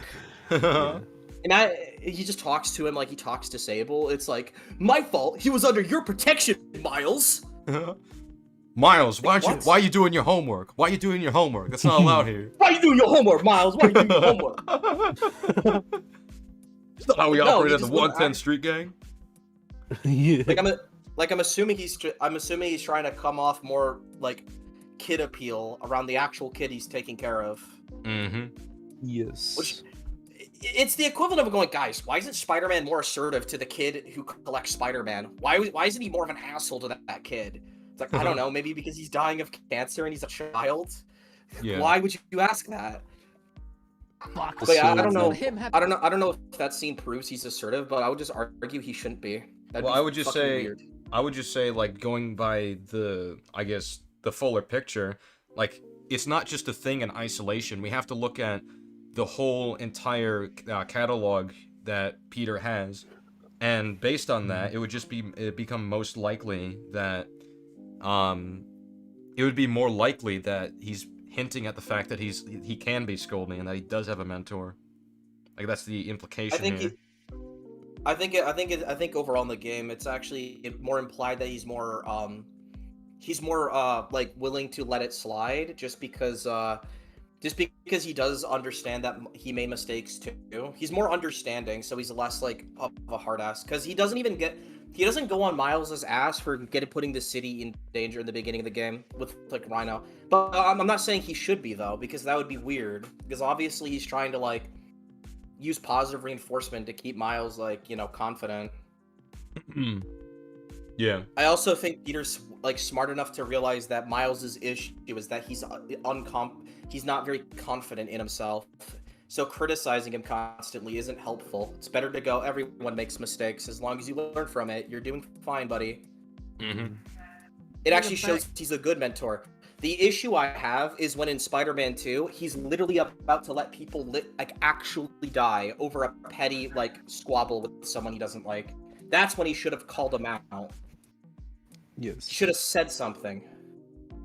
But imagine you're in the car with your kid and he's like, I don't want to wear a seatbelt. And you're like, you better put your seatbelt on. He's like, and you're like, okay, never mind. Like, what the fuck, dude? This is the difference between autism and retardation, right? What the fuck? Oh, look, SK! Yo, that's an Easter egg to the word I can't say. Fucking here. And by now I think it's clear that this is an easy to disprove talking point. It's really strange how this is somehow used as an example of failing to give Peter Parker flaws, or any kind of strong backbone, when this version of the character is implied to have a backbone even to a flawed degree. Yeah, that's the problem, dipshit, and that's the point. It's a problem that Peter's That's flawed. the problem that you made up. That's not the problem he's addressing, you fucking moron. Yeah, like, holy shit. Nobody, like, if his video was saying that Insomniac isn't anti, assertiveness or something, then maybe the video is just saying he does have a backbone. It's not about it if it's a good or bad thing even. Yeah. People make. Insomniac demonized his fucking morality. Him being a positive masculine figure was seen as a fucking bad thing because it overshadowed poor MJ's little arc that she could have had, or some shit. The absolute disrespect that Insomniac has to have for... That's such an incel way of looking at it. Yeah, I just find it funny that he's playing this scene. If anything, you can reverse Uno the criticism by saying that the whole MJ Peter arc, if anything, is an anti-feminism message, because the woman trying to prove that she's strong and independent is considered a flawed and bad thing, and she has to apologize for ruining the relationship. You can literally just argue if we go through their worldview, it's anti-feminism. Yeah, it's anti-feminism because MJ's in the wrong in the game, and she makes they should be happy because she tries to be a feminist. Not only Spider-Man, but MJ as a character. Well, that's the thing about this game that's so fascinating. Like, if you're a fucking right-wing, Republican, you think this game is feminist cringe propaganda, but then if you're a leftist, you also think this game is a Republican, monster. It's either anti-feminism propaganda, or it's pro-feminism Black Lives Matter cringe fest with Soy Boy Spider-Man. There's no winning. No, I don't know. Trump hates this game as much as Joe Biden does. It's crazy. This game is against my politics. This game is hating on me because I am Norman Osborn, and that's bad. This game is very, very propaganda. I forgot what I was saying. That's what's fucking happening. They all hate it. Disgusting, especially for how acclaimed these goddamn. Yo, Norman, what's your favorite flavor ice cream? MJ was nothing before. We touched her. Now she's amazing. No one said that. Goddamn losers. No, they did. No, they did. You're attacking. I'll actually be fair. I'll be fair. Now. I'll be fair. Insomniac did say that before. They did kind of imply that's who she is as a character. But that's because Insomniac is a bunch of fake Spider-Man fans who don't read the comics and watch 3 movies and pretend to be fans. Because they're fucking fake and shit, which is why Spider-Man 2 sucks. Unlike Arkham, that actually got the writer of fucking Paul Dini, who's actually a respected, beloved Batman writer, and we got great Batman stories because of that. No, we got shit-ass Insomniac. They suck, and I do think their mentality behind MJ sucks, but that doesn't mean, the actual implication of the first game is bad, because thank God they had good writers to actually carry the fucking, bullshit that these untalented hack creators were dealing with. Yeah. I think, I'll say it. Whether or not they said the thing about MJ, I'd have to look into it. But yeah, at least implied it. Yeah, I'd have to look into that before really taking a stance on that. But yeah, this just I don't know. This just all seems like a non sequitur to what I'm saying in the first place. Even if they said that, it's still a straw man of your video because you're not even arguing that. So yeah. What's up, High CHD? Why y'all reacting to an egg? Because we need to push him over the wall, man. Yeah. We'll crack his fucking head open. This egg guy seems to not understand very simple points, and he seems to be accusing me of defending the second game, or at least trying to hide the issues in the second game, even though I have a whole video on it. This is a very interesting case here. These goddamn games are. We have to change MJ. MJ was nothing before. We touched her. Now she's amazing. No, you goddamn losers. You can still stand strong on your beliefs in a controlled manner, especially when the time and place calls for a controlled reaction. Sorry. Scolding mentor mode. Downshifting. Tyler Durden is looking at all of you consumers watching this. All of you are losers wasting your time to do something with your lives. Who's that? Tyler Dearden? What? Fuck is that? So how is that relevant to what we're talking about? I don't know. Say it, please tell me that I can say women. We are free. Oh, we are women. We are free. Wait, hold up. I think that name does remind me of something. I'll tell you later. That's really what's so damn annoying about these people. You can't argue with them. They'll prove themselves wrong. What? They'll show you. You proved yourself wrong. And you proved me right. Multiple times. This is just projection here. a clip with complete and utter confidence that completely destroys the argument that they were trying to make. And plus, this version had so much of a moral backbone that he was willing to let his aunt die to save the city. The actual spineless response to the situation would be this. You're saying the lives of a billion strangers are more important than my loved ones? Wait, spineless and psychotic, apparently? Yes. Yeah. Yes. Really? Yes. Yes. It's one thing to try giving Peter Parker flaws, it's another to have him say something borderline psychotic like that to justify tearing a hole in the past to let billions of people suffer or die, just so he can stay in the future and supposedly keep his loved ones safe. Because ignoring supervillains is totally something Peter believes would save his loved ones. Okay, look, loser, I know we can't all be based, and we can't all be like, you know, Joel did nothing wrong type of guys, okay? But if you think choosing to save your loved ones, as opposed to the however many strangers, whether it be millions or billions, if you think that's psychotic, I think you're goddamn psychotic, okay? Guys, Joel from So you think saved Ellie. Wait. Is that psychotic? I guess that's his point. So wait a minute. You think that Peter's psychotic in the PS4 game because he chooses the city over his aunt? That's psychotic? That's a bold take, Senator. That is a bold take. And also, yeah, just to give context for those who don't understand the scene in Edge of Time. So the context of the scene in Edge of Time is that, well, firstly, this is a seasoned Spider-Man, just like the Insomniac one.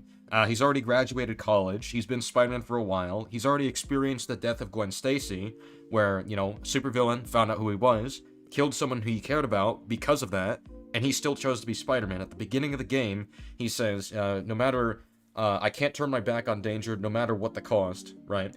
So then, because he gets in one fight with Anti-Venom and almost dies in it, and has to be taken to a regeneration chamber, the reason he decides to just completely quit on his world, he intends to literally leave like a coward, which is something you'd criticize if it happened in the Insomniac games, but whatever.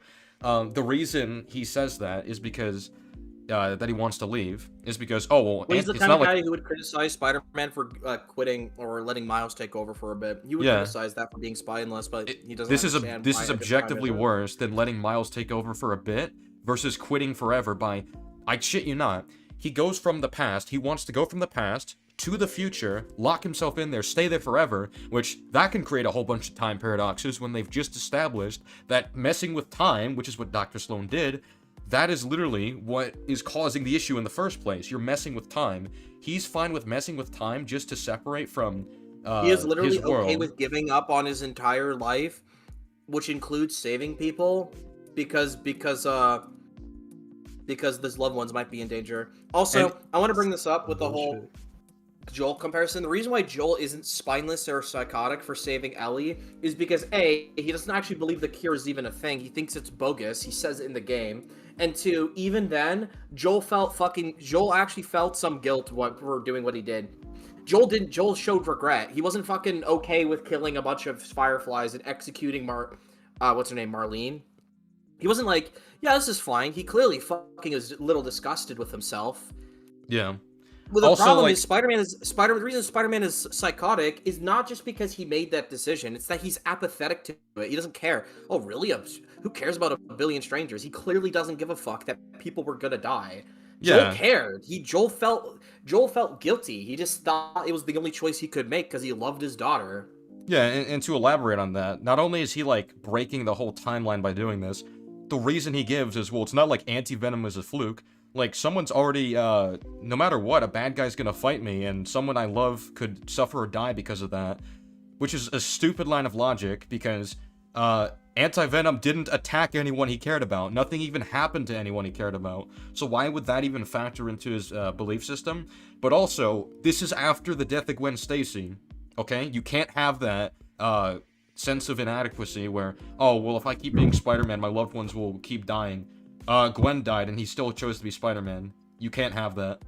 But also, what's even worse is that Miguel basically brings up to him, like, what about the good you'll do? What about all the billions of people that you're gonna save? Because he saves the city and the world many times. He's just apathetic. You're saying the lives of a billion strangers are more important than my loved ones. Like, that's just a psychotic thing to say about that. Basically being told, genuinely says it in a way... He says it in a way where he's confused why Miguel would even point that out. Yeah. Like, remember, like, just to make this clear, Miguel is saying if you leave, billions of people could die. He's just like, well, whatever. Like, that's insane. That is insane. Yeah, versus Joel. Joel literally, what literally happens is when he finally gets Ellie, he tells Ellie a lie. She goes to sleep, and like with deep remorse, he literally goes, "I'm sorry." Like he literally shows, "Wow, I did something really fucked up."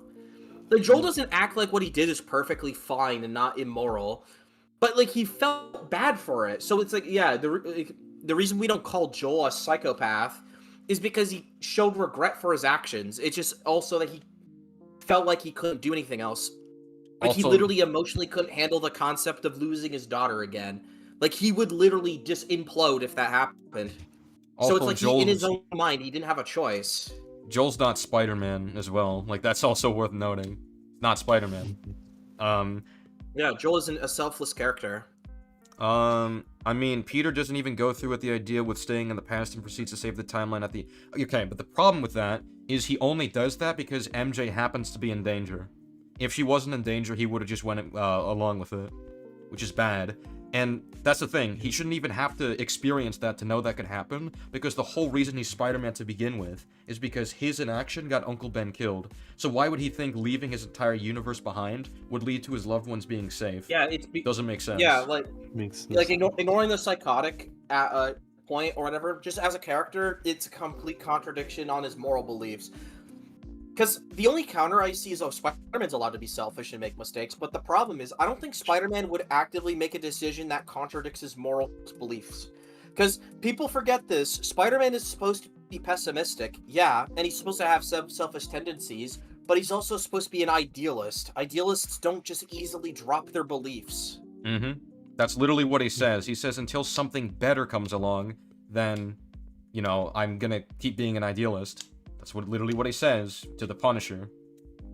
Did you read it? Yeah, that's the problem. People fucking, like, these fake Spider-Man fans think that Spider-Man needs to be some selfish psychopath asshole, but they forget Spider-Man is meaningfully an idealist. That's what makes him a fucking superhero. Yeah, he can be selfish. Yeah, he can, you know, be hot-headed and all that shit. And, like, yeah, he can make, like, bad decisions and shit like that. But the reason he ultimately isn't gonna do things like this in the end of the day is because of his ideals. He believes in the ideals that he set upon himself after Uncle Ben dies. He doesn't just do it because of just guilt. He does it because he believes in a moral conviction, because he believes Uncle Ben taught him that through his death. It's a way for him to make his death mean something. Yes. Yeah. I would also like to point out that this is the second time that he's somewhat justified genocide. Yeah, that's he did crazy. It with Otto, and now he's doing Edge of Time Spider-Man.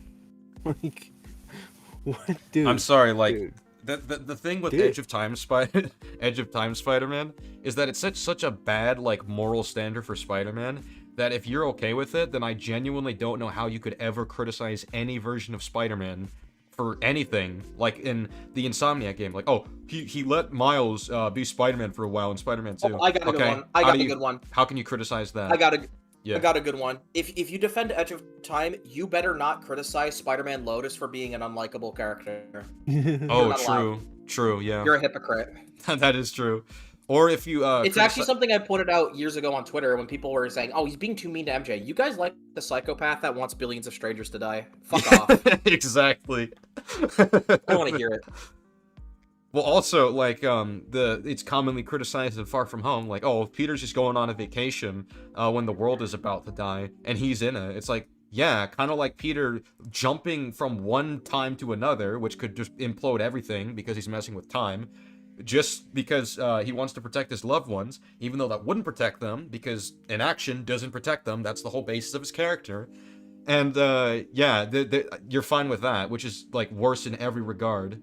And that's a seasoned Spider-Man. In Far From Home, he's still a kid. Which is not a defense, but, like, you know, it's more understandable.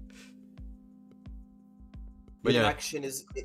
Inaction is the antithesis of Spider-Man's moral beliefs. Exactly.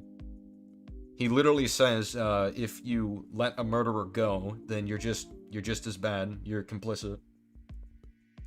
Okay, so your mother, your beautiful mother who birthed you into this world, you'll happily throw her to the goddamn wolves so long as the fucking denizens of New York get to live. Fuck New. It's not about happily letting her die. That's not the point. The point is that Peter has to make a sacrifice. Dude, if he was happy about it, it wouldn't be a sacrifice. How about this? What would your mother think of you if you saved her life and that allowed genocide to happen? Yeah, what would Aunt May think? Yeah. Do you think Aunt May would be happy that Peter saved her life and allowed thousands of people to die? Yeah. Do you think Mary Jane would be happy with Peter if he allowed billions of strangers to die? Yeah, literally. She'd be like, what is wrong with you? Yeah, most people would think you're a horrible person. And again, that's assuming that Peter's plan even works the way he wants it to, which is not true at all. Yeah, exactly. The vacation situation is worse. I don't know how you could say the vacation situation is worse. He's a kid. There's already someone handling it, and even then, it's not just like the world we're talking about, like all of existence in Edge of Time, like the fabric of reality. Literally everything in existence. So also, that means every other planet. Feminist pride parade or whatever the fuck this is. But it's like, so do you think it's like moral to allow these people to get slaughtered and murdered? Yeah, is that what you believe? Political beliefs? Yeah, so you don't like their political beliefs or what they what they do at parades. So therefore, it's okay to let them die. No wonder why you love Doc Ock. Yeah. Same thing that Doc Ock did. Literally the same thing. Are you saying the lives of a billion lesbians are more important than my loved ones? That Masked Mike, Literally. Masked Mike made me remember something when he said Aunt May would be horrified if Peter chose her life over the lives of billions. That's another thing, right? That reminds me of Revenge of the Sith. You know how horrified Padme clearly would be if she found out Anakin was doing all of this just for her? But to be angry is to be human, SK. Angry is to be human. To be angry is to be human. Okay. Yeah, I'm also forgetting this. Yeah, MJ will die anyway as well, if he does this plan. I don't understand how his plan, even in Edge of Time, even results in his loved ones being saved. Well, I just think in the end of the day, even if MJ's confirmed to die, no matter what, anyways, then I don't care. It shouldn't change it. He wouldn't save MJ over all of the fucking universe. Wouldn't happen. But that's just what makes it worse. The fact is that she lives anyway. If you do Miguel's plan, she lives anyway, but then she dies anyway if the plan you try to do fails, which it obviously would. Yep. Yeah. New York people. It's also like that's the Kingpin's. Losers, all right, Spider-Man. That's the Kingpin's plan in Spider-Verse. He's choosing his loved ones over billions of people. I guess this is a weird thing to have, but I thought the appeal of Spider-Man has always been that Peter's willing to sacrifice his personal life over doing the right thing. I thought that was like the appeal of the hero. Isn't I thought that's why he's supposed to be an inspiring superhero that people like. I thought that's why people loved him for so many years. Isn't that like his entire internal conflict? Him prioritizing being Spider-Man and helping people over his Spider-Man own 2 literally says it. Yeah, you have to be steady and strong and give up the things you want the most. Care about them. Want the most, even your dreams. It's like it's literally telling you that like sometimes you have to give personal sacrifice to do what is right. Mm-hmm. How do you miss Sometimes that? the right decision sucks, but you still have a responsibility to do it. Mm-hmm. That's like what makes Peter a strong character. But no, I guess being an angry, hothead, selfish asshole who just yells at people, that's Spider-Man to people nowadays. It's fucking weird. That's a part of it, obviously, but a big chunk of it, and why he thinks it's right to begin with, is because of the death of Uncle Ben. Him saying doing all of this entirely because he thinks it's right, as long as the fucking denizens of New York get to live. Fuck New York people. They're fucking losers, alright? Spider-Man isn't doing all of this entirely because he thinks it's right. That's a part of it, obviously, but he's not doing this entirely because he thinks it's right, so why else? Big chunk of it, and why he thinks it's right to begin with, is because of the death of Uncle Ben. You know what's funny? Yeah. Oh my god, yes, because of the death of Uncle Ben, and that's why he wouldn't leave his timeline behind. Yes, I'm correct. He's saying that he's not doing it entirely because he thinks it's right. He's using the Raimi suit where in Spider-Man 1, Green Goblin literally goes, why do you do this, or whatever he says, and he literally goes, because it's right. Yeah. He literally Get out of it. here. Get the fuck out of here. You're fired. Saving lives and being Spider-Man is just a trauma response, trying to make up for the death of Uncle Ben. Not something just. he can never do. No. Yeah, it's a trauma response for him to not want the people he loves to die for no reason and to die in vain. So in order to honor them after their deaths, he does what he thinks is morally right to make them proud. Uncle Ben believed in the idea of with great power comes great responsibility, so he decides to live his life that way to honor Uncle Ben. Responsibility is also like the responsibility to do what is morally right. Well, yeah. He initially becomes Spider-Man out of a trauma response to Ben dying, but he stays Spider-Man because he realizes, or he knows that deep down it's the right thing to do. Like, that's so fundamental to his character that even if Ben weren't to die, he would still prioritize saving people, because that's just who he is. Sure, Ben kicks off that journey for him, but you know, it's heavily implied that he would still help people even if Ben was alive. Well, I don't know about that, because like I think he would be more of a selfish showman. I think the death did change him, but I think I'm not saying like, it's that's not. I'm the just point. saying He I'm just saying changed because of Uncle Ben, and now he does what he thinks is right. Well, no, I agree with you. I'm just saying his moral conviction is so strong that, you know, Ben motivating him isn't the entire reason, is what I'm saying. It's also like worth noting that Well, I think it's a bit of a mixture between his upbringing and Uncle Ben dying. I think Uncle Ben dying is what changed his direction, and his upbringing is what keeps his morality. Like, I don't think Spider-Man would be okay with killing people or being a flat-out psychopathic murderer if Uncle Ben never died. I think he'd just be a selfish cunt who would do showmanship shit for the rest of his life. He would just do whatever's like monetarily beneficial for him and not care about anyone else or like actively stop crime. Because he still has enough morals not to be like evil. Yeah. Yeah. But like, even like talking about his motivations, like they do evolve over time. They become less and less about the guilt and the trauma, but more about his longing for justice. Yeah. His own mind, of course, because he's just racked with guilt. I don't think Spider-Man starting out really thought that, you know, the people of New York needed a hero and he just wanted to save them because they were such good people. This first Sam Yeah, but he Raimi movie... realizes that later. Like in The Amazing Spider-Man issue 50, he realizes treating him... that the city does need him. You're treating him like he's some kid. Like, no, this is a grown man. This guy graduated college. Yeah.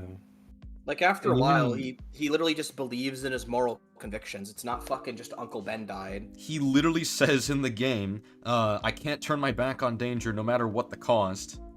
What I do here matters. Yeah, and then he contradicts that later. Mm-hmm. He's inconsistent morals. Yeah. As an example, they don't like him. I mean, yeah, it's mixed, obviously, but, you know, people are complaining and they're happy to spout their opinions about him, good or bad. But by the end of the film, people are willing to risk their necks for him. Now, that's not present in the Spider-Man Insomniac trilogy, as far as I remember. If any... Well, the point of, like, people not liking him reaffirms our point. It's that he's not just doing this for a trauma response, because it's also it's also a net negative for him personally. It's clearly that he's doing it for a selfless reason, because it's not beneficial. Mm-hmm. Like, clearly him helping people is doing nothing but having people hate him, and he has to deal with more problems in his life. So it's very clearly not just Uncle Ben died. It's clearly that he believes in some moral conviction. He decided to honor the morality that Aunt May and Uncle Ben instilled in him after Uncle Ben died, because he realized that, like, how important it is. Mm-hmm. Yeah. I think the sequels had shitty fucking NPCs that made me want to just let them die. Fuck them. But on the opposite extreme, we have a version where Peter is ready to be a hero before he even gets his powers or has a reason to feel guilty for anything. I don't think she's interested, buddy. This I don't like either, because this actually comes across as Peter lacking character flaws or anything that meaningfully makes him a human character. Now the point I'm trying to make here is that neither extreme is good. If you make Peter Parker heroic and immovably selfless and wise from start to finish, he stops being a believable character, and lacks any meaningful flaws that make for rich character conflicts. But if you make Peter Parker deliberately selfish and borderline psychotic enough to show apathy for a billion lives, Saying the lives of a billion strangers Yes. is more important than my Yes. life. It is psychotic. then he's not even a superhero He's anymore, literally which should at talking least like a be the bare minimum. psychopath. He's literally talking how a psychopath would talk about it. You really care about me slitting this child's throat? Like, that's what he sounds like. Dude, He this sounds sounds like a like fucking psychopath. he sounds like the dude from the RDA in Avatar who's just like, you know, killing the indigenous looks bad, but so was a bad quarterly statement. He's Ego from fucking Guardians. Like, yeah, I know that sounds I know bad. that sounds bad. Sounds bad. I mean, I know it that just horribly sounds killed your bad. mother, but like, come on, dude. Are you saying that are you really taking issue with the fact that I'm killing a bunch of people? Now I know that sounds bad, but I wanted it to happen. Is that wrong? I wanted to. Is that wrong? Minimum. I He's only wanted to let a fighting billion strangers die. Is that wrong? After I himself at that point. after I tried to kill you, why on earth would you save me? Point. Oh, boo-hoo! Let me play a sad song for you on the world's smallest violin. Okay, I'm losing my mind. This guy's so cut. He just saw blatant leftist propaganda, and he didn't even like call it out or anything. He's Wait, what? Wait, What? what? Talking about Peter's characterization. I'm Wasn't talking he about propaganda? character. What am I talking about? You see, this is exactly what I mean. This is just politics brain. This is political brain rot. I'm trying to talk about a character and it's how to so portray weird. him, and then out of nowhere, leftist politics, leftist propaganda. Like, what the what? But also, I'm not talking about politics. Holy shit. But also, what's the propaganda in that scene? What? What? Yeah, like what? What's the leftist propaganda of making Spider-Man a fucking pushover?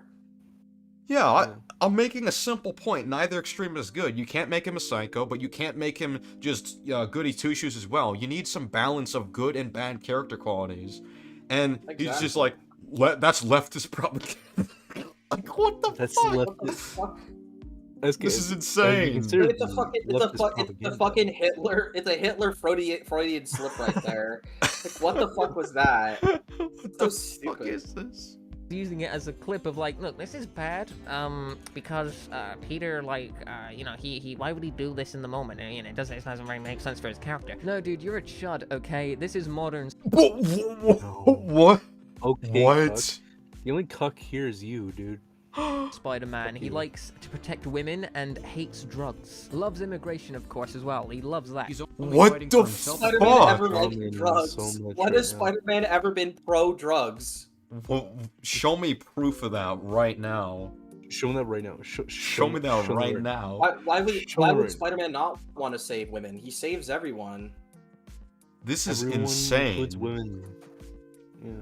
That point. He literally saves bad guys. And the Miles Morales game. Yeah, like, what is this whole thing of like, oh, well, people who do drugs and immigration. You know, Spider-Man is someone who would try to save everyone, right? You understand that, right? You understand he saved the guy who killed his uncle in his first issue, right? No? Spider-Man has always been like kind of against law enforcement too. I don't know why that's a thing that's wrong. Yeah. Like, this is just batshit insane. Spider-Man. He likes to protect women and hates drugs. Loves immigration, of course, as well. Protects He everyone. loves that. He's only fighting for himself at that point. In the PS4 game and the Miles Morales game, Insomniac managed to deliver a proper balance between Peter's strengths and weaknesses. Peter should be heroic. Now he's arguing to the wall why Spidey should be heroic, for fuck's sake. People defend the Edge of Time thing where he's inherently unheroic. Yes, like, people are going too far. That's like the problem that's been going on with Spider-Man discourse. They've been going too far to the point where people are literally trying to say Spider-Man was an anti-hero in the original comics. Like, it's delusional now. that is It's fucking insane. not. He should at The least fact is, the discourse is so bad we can't agree that the superhero is a superhero now. That's how bad it's gotten. Like, Yeah. obviously he's gonna call this out. This is fucking like insane. Mm-hmm. to be selfless, even if he's making a selfish choice without realizing he is. The only character flaw Peter isn't lacking in is him wanting to get his balls stomped on by MJ, alright? Like, dude, picture where you're gonna be in, like, just 10 years' time, okay? Are you gonna look back at any of this and be proud of it? Yeah. Let's see. Worst attempt to criticize Daryl Vortigan. Yeah, I'm proud of that video. I think I responded to some bad points. Dishonest response with Marvel Spider-Man 2. Loved that one because I got to point out a lot of instances where they ignored what I said. That was SK versus GCMR. That was hilarious. The worst offenses for the Super Mario Galaxy movie. That was fun to respond to. Super Mario Galaxy movie's bad. Yeah, it is. Did you watch it? Antioxidant ruins Spider-Man. Yeah, I'm proud of the video. I enjoyed making that one. I think it made a lot of good points. Insomniac Spider-Man has no backbone, debunked. Yeah, another one that I'm proud of. I like defending a game that has good writing. Spider-Man Brand New Day offended ranting for vengeance again. Oh, that was a whole lot of fun. Oh, he watched that one. That's interesting. He watched that one, so you know he's not happy. Of course he did. Yeah, he hates you because you don't like right-wing weirdos like. Even though I've criticized the left as well, which is crazy. Yeah, he's political brained. He's the same. It's the same thing as the guy who went after, like, I don't know, what was his name, Ackman? Yeah, Andy Pants. He's literally Andy Pants. Yeah, Andy. Yeah, he's pulling an Andy Pants. Like, oh, why haven't you criticized more leftists? It's like I'm sorry to tell you, but the reality is a lot of more right wing people are being fucking outwardly fucking stupid these days. Yeah, I'm mostly talking about like the media, and I'm sorry that offends you, but a lot of people on the right have really bad takes on media. And on the left as well. Yeah, but I've to be fair, on YouTube, I've seen it mostly on the right. But that's just what I've been exposed to. Yeah, it's because it's become more popular lately. Yeah, exactly. My thoughts on the Brand New Day trailer. Very neutral video, just talking about general stuff. Don't see the issue. Amazing Spider-Man 1 and 2 are awful. I quite enjoyed making those videos. Oh, they're good videos, yeah. Audio's good. Yeah, I quite enjoyed making the Amazing Spider-Man videos, talking about why these stories don't work. The Matt Wells shit was hilarious. I had so much fun talking about Revenge of the Sith. Those videos were peak, because Revenge of the Sith is a 10 until proven otherwise. Exactly. I'll say is that all these videos are 10 out of 10 until proven otherwise. Exactly. So I don't know. What do I have to be worried about here? At least now I know who's been giving it to Colin up the ass all this time. What? You know, you might want to scroll right? You might want to scroll a slight bit, right? Just scroll a slight bit from that page you had up, and maybe I don't know. Yes, SK has such a great relationship with Colin, exposing him for being a doxer, exposing him for belittling the Holocaust, oh my God. exposing him for fucking hand waving a child killing themselves. Yeah, he loves Colin apparently. Andy Pants put. Oh yeah, I heard about the Andy Pants shit. It was weird. Left wing can be nut jobs too, but right wing criticism in media is worse. I mean, the thing is, like, the criticism in isolation, like, I've seen both of them get really bad. So, like, the degree of bad, like, I wouldn't put one over the other. But still, like, they're both just as bad, it's just that the right I've seen more of the right-wing stuff. And if people, I've gotten, like, people think, apparently, that I refuse to cover the left. I'm willing to. Just send me good material about media. Yeah. That's it. Little Mosquito is such a great example of a weirdo leftist that we fucking criticize. Yeah. But even then, like, we came to some, just some agreement, which, that's fine. But, yeah, I don't understand this whole thing, of focusing so much on politics. It's so dumb. That's why I make fun of it. You just focus on the wrong stuff for really weird reasons. So I don't know. I don't give a fuck about politics. That's the ending. Like, people thought Insomniac Spider-Man's propaganda. Yeah, exactly. Both sides have weighed in on the Insomniac Spider-Man games. I've talked about both. Yeah, they're both horrible. Like I said, it's literally Trump and Joe Biden both hate it for different reasons. Yeah. I mean, I think Trump is worse, but Synthetic Joe Biden sometimes forgets his reasons why he doesn't like Spider-Man PS4, but that's fine. Synthetic Man has a lot of illegitimate children. Are ranting for vengeance, Griffin Gaming, Tina for Fate, Andy Pan's Ultimate Joker, now this egg guy. Damn, yeah. Yeah, I don't even know if I'd call Ultimate Joker like right-leaning. I just call Ultimate Joker a weirdo pedophile that fucking that like has a bias towards anyone who isn't. I don't know, man. He's a fucking weirdo. He's just an anti-gay fucking pedophile. He's just a strange individual. He's just a strange individual. If anything, his side of the aisle is just gooning. The anti-woke... He's just a porn sex. He's a porn internet sex addict who's a fucking virgin. The anti-woke is today's equivalent of SJWs from the 2010s. I mean, yeah, you can like pull comparisons very easily. Exactly. That's the thing that's funny. If this was like what 10 years ago or so, I think we would like a lot of people would have more videos shitting on the left on their shit criticism of media. Problem is now it's just reversed. Yeah, that probably is the case. Well, to be fair, like I don't know how much of the landscape has really changed because, like, you know, I was way younger then, not as attentive. I'm mostly, I'm gonna be honest, a lot of what I saw was through Mr. NoobTube Gamer, as we both know. I'll simply say, back in those days, like 10 years ago, I think it was more funny. It was way more funny when like the left were like the punching bags. I mean, because you had videos like Gavin McInnes versus Copper Cab, which is like a masterpiece. Oh, I saw some of those. Your mother died of shame, and your father left you because you're a fucking loser. Ask Comic Legend if he thinks Insomniac suffers from Ubisoft syndrome, that being doing what the mass populace says, regardless of if it's valid or not. Yes. A little bit, yeah. Yeah, kind of. Insomniac suffers from the MCU problem of being a fucking media black hole. Media black hole that sucks everything in. But yeah, I guess, yeah, just to give some final updates, because we're basically reaching the end of it.